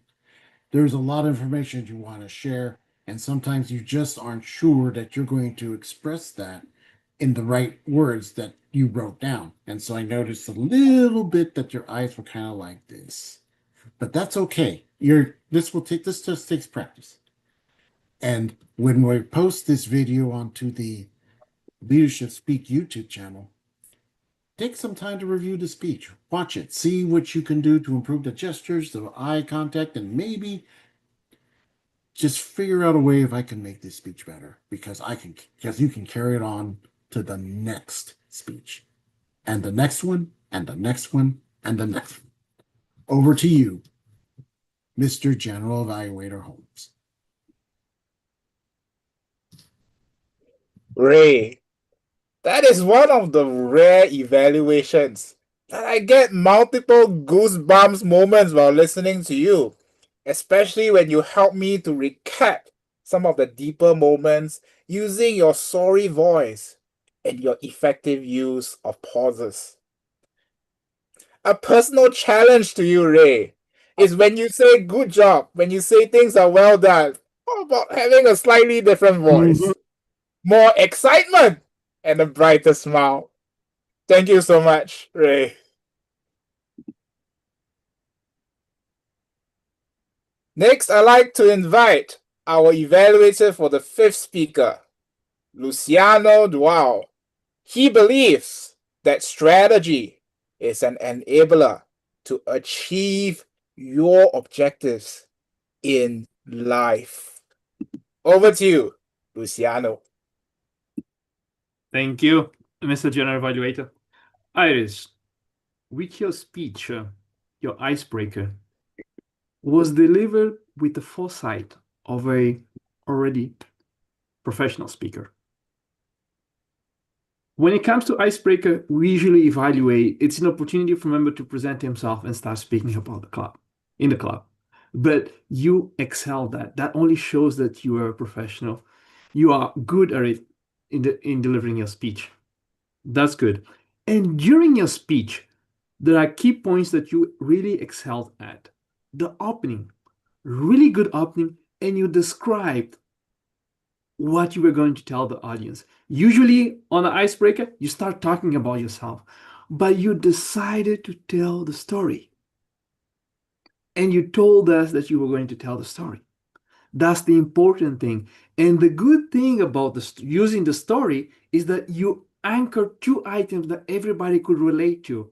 We all some have the experience of being fired on the job. And that journey going back home, what someone feels. You connected with the audience and people were talking in the chat. That's one item very important.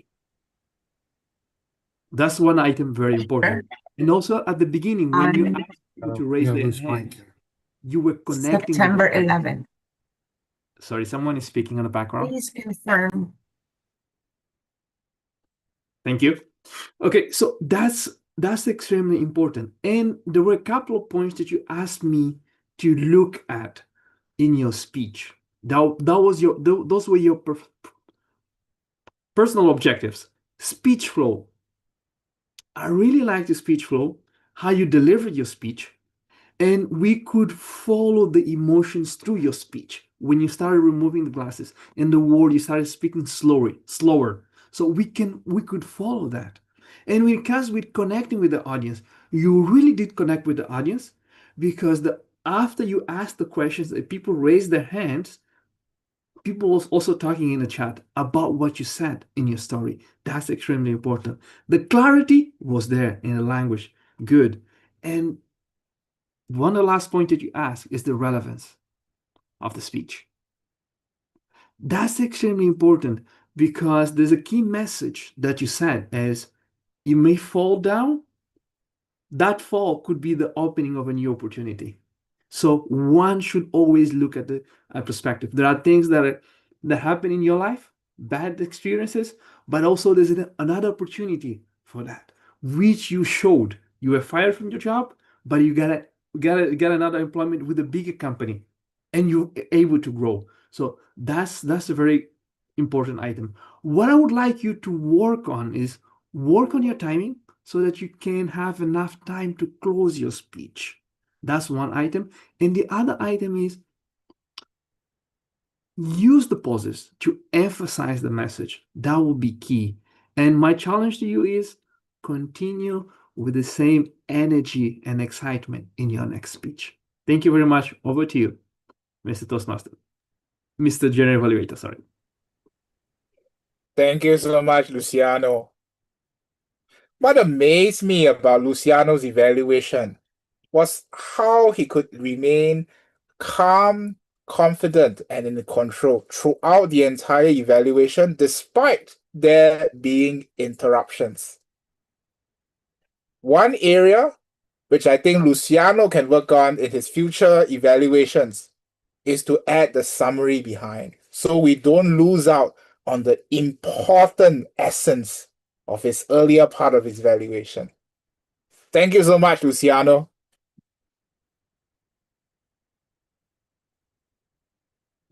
Having seen all the prepared speeches evaluation, I'd like to invite next the grammarian to deliver the grammarian's report.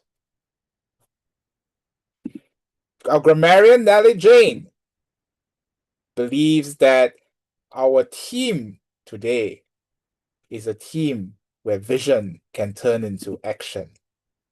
Over to you, Nellie Jane.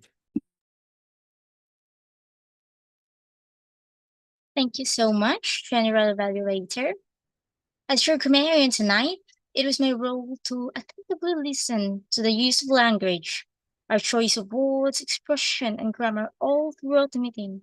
And I am so happy to report that several members use our word of the day, foresight, in their speeches and evaluations. Muhammad and Zimuddin used it once, Sandra used it once, Luciano used it once. In addition, I'd also like to highlight some memorable quotes, thoughts, sayings that caught my attention tonight. First is leadership is a compass that points us when landmarks disappear, by Muhammad Asimuddin. Marie Cusin said, focus, filter ruthlessly, organize systematically, connect strategically, use proactively, scale wisely. Phibian Joseph also told us, we fall down, but we get up. Good happens when we dare to move forward. Hannah told us about DTM, dedication to mastery. Rozy, coffee is like leadership. And Alvin, smile more. It will bring many benefits. These powerful words added inspiration, wisdom, and even a touch of excitement in our meeting. This is my grammarian report for today. And let's not forget to use the word of the day, foresight, in our further communication. Over to you, General Evaluator. Thank you, Nellie. I observed that Nellie not only listened very carefully to all the speakers, but she has also put in effort to remind all of us that foresight is the word of the day today. In future grammarian roles, two things that Nellie may want to consider is firstly, were there areas where speakers could have used the word foresight, but used a synonym or completely avoided that word? Secondly, in the good uses of language, were there particular themes or techniques that were being used? It would be good to highlight them so the next time the audience can be more sensitive to some good uses of language. Thank you so much, Nellie. I also like to thank our timer, Robin Stone, who has posted the timings of our evaluations in the Zoom chat. Thank you so much, Robin. I'd like to invite the Zoom master to launch the poll for the best effort evaluator.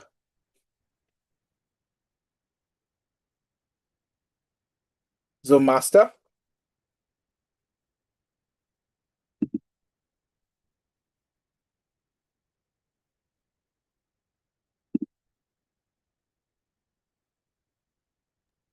Well, give me a minute. Is it up? One moment, let me configure that, no worries. Okay. Members, I guess as you are filling in the poll for the best effort evaluator, I would also like to proceed with my general evaluation.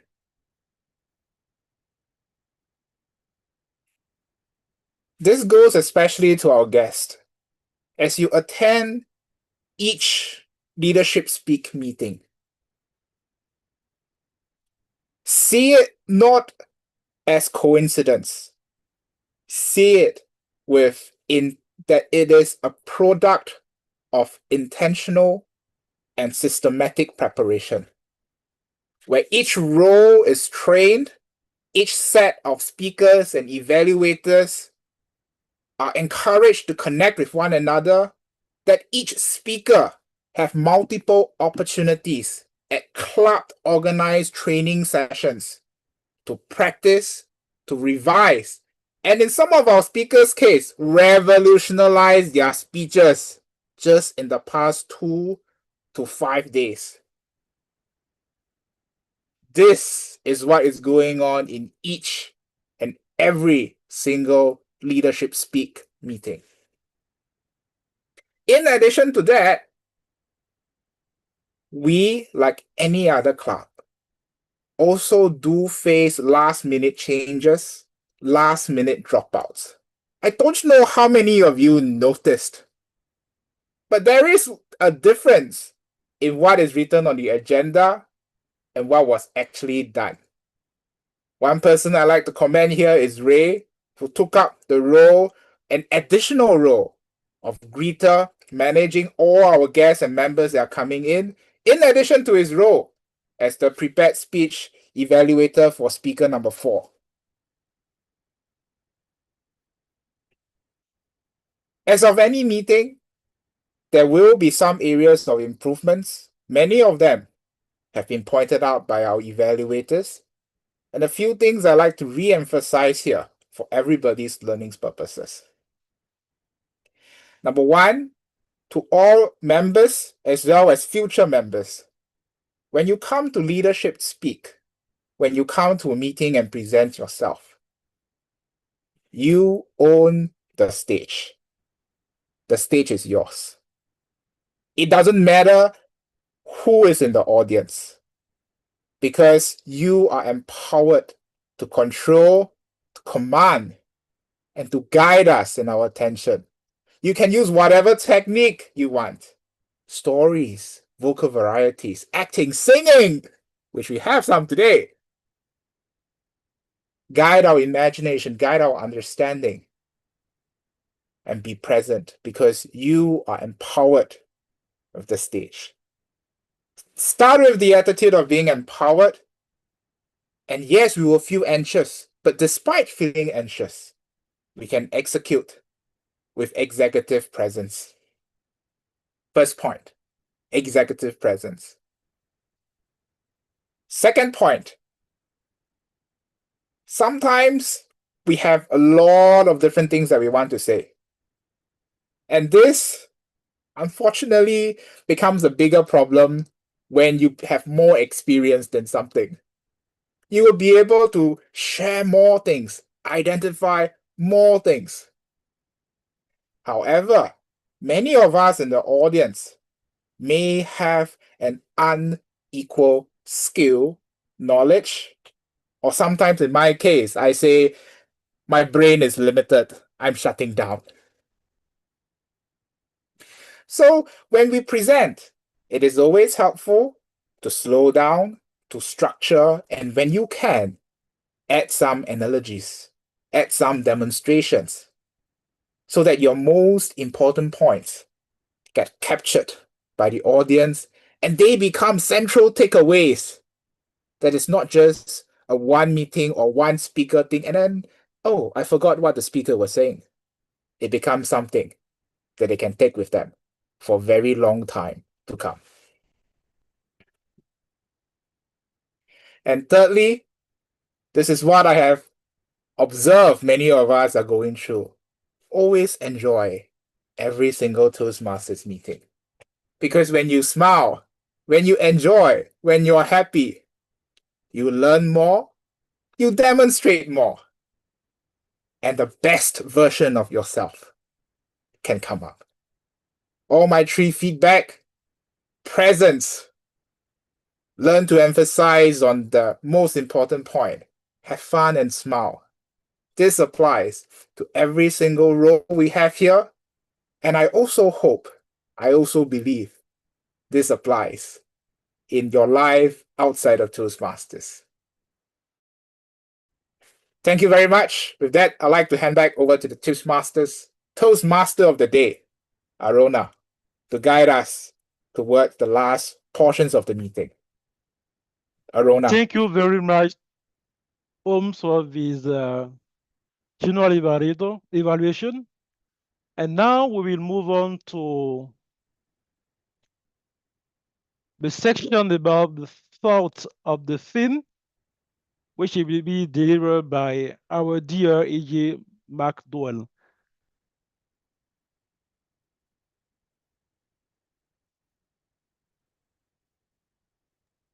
Yeah. Leading with strategic intelligence.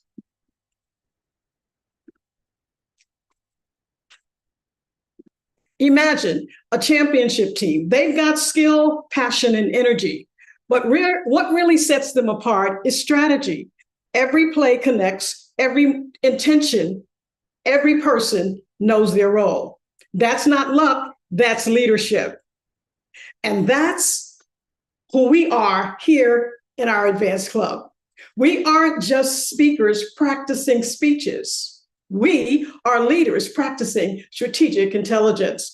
Because when we lead with strategic intelligence, something powerful happens. We transform data into insight and we master decision making. Think about it. Every evaluation sharpens awareness. Every role trains us to see patterns others miss.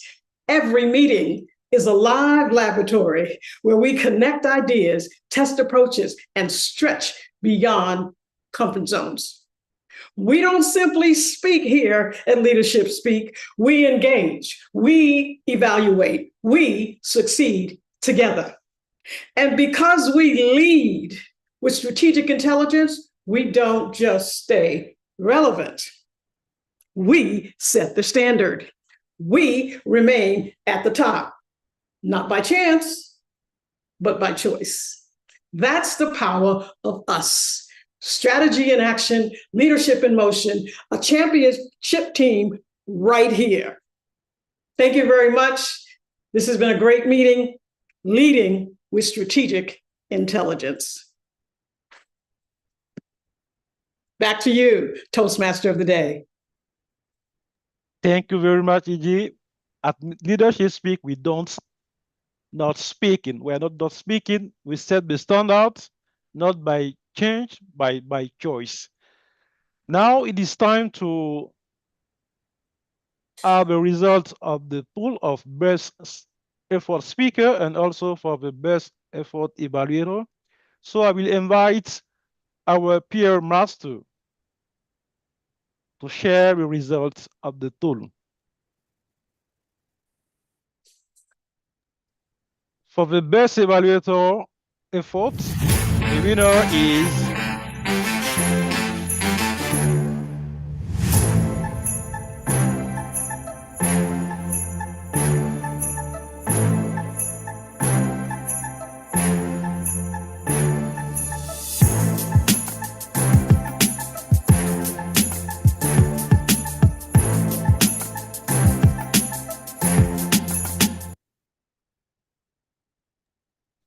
congratulations, Vinod, and congratulations, Rozy, for winning the best evaluator effort, and also for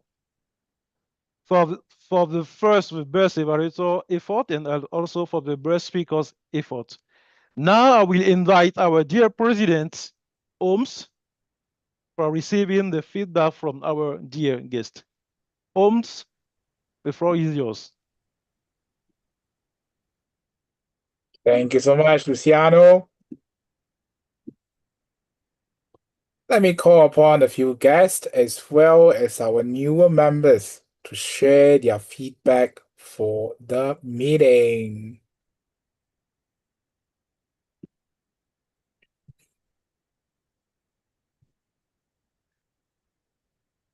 Hope, are you available to speak? Yes, I am. Hello, Hope. How's the meeting for you? It was wonderful. I joined in a little bit late, but I have totally enjoyed myself. Definitely so much to learn. I come from Yenga Toastmasters Club in Uganda, and so this has been a very good opportunity to just listen to a different way of doing things. It's definitely worth attending. I'm so glad I logged into this meeting. Thank you so much, Hope. I'm glad you enjoyed the meeting. And you are welcome back every time you have time to join us again. Thank Thank you so much, Hope. Jane, are you available to speak, Jane? Jane A.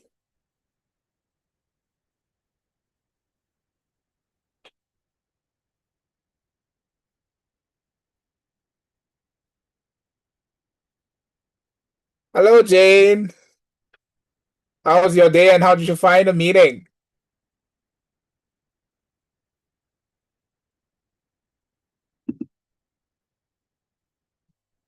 I'm sorry for that. Hey, thank you so much for the chance. I've truly enjoyed the meeting. I enjoy the way you are organized, extremely organized, and managed to have 5 speakers, 5 extraordinary speakers.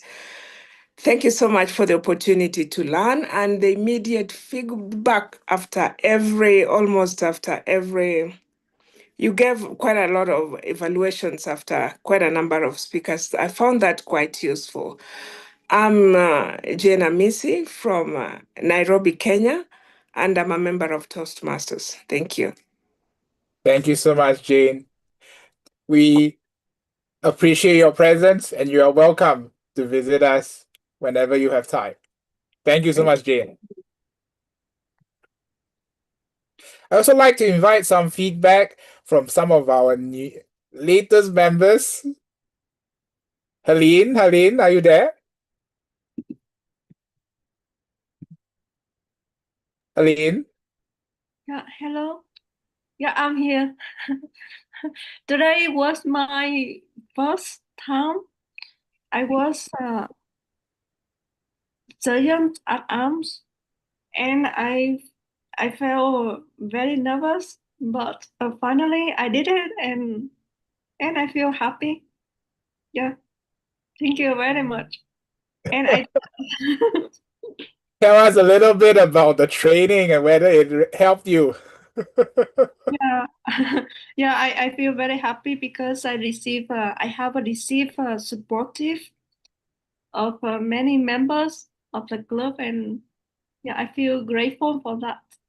Thank you. Thank you so much, Helene. Leopoldina,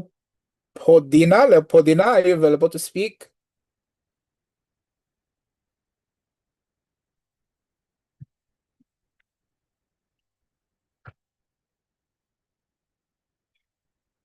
Okay. With that, let me hand back over to the Toastmasters of the day to adjourn this meeting. For those who have time, you're welcome to stay on for a short chat. Over to you, Arouna. Thank you very much, Holmes. We are coming to the end of my service as Toastmaster of the Day, and I would like to thank all the role players, all the speakers and evaluators. And we are an advanced club. And as you know, feedback is the breakfast of champions. So thank you for all the evaluators for this insightful feedback. And now I will adjourn the meeting. Back to you, dear President Holmes. Zoom Master?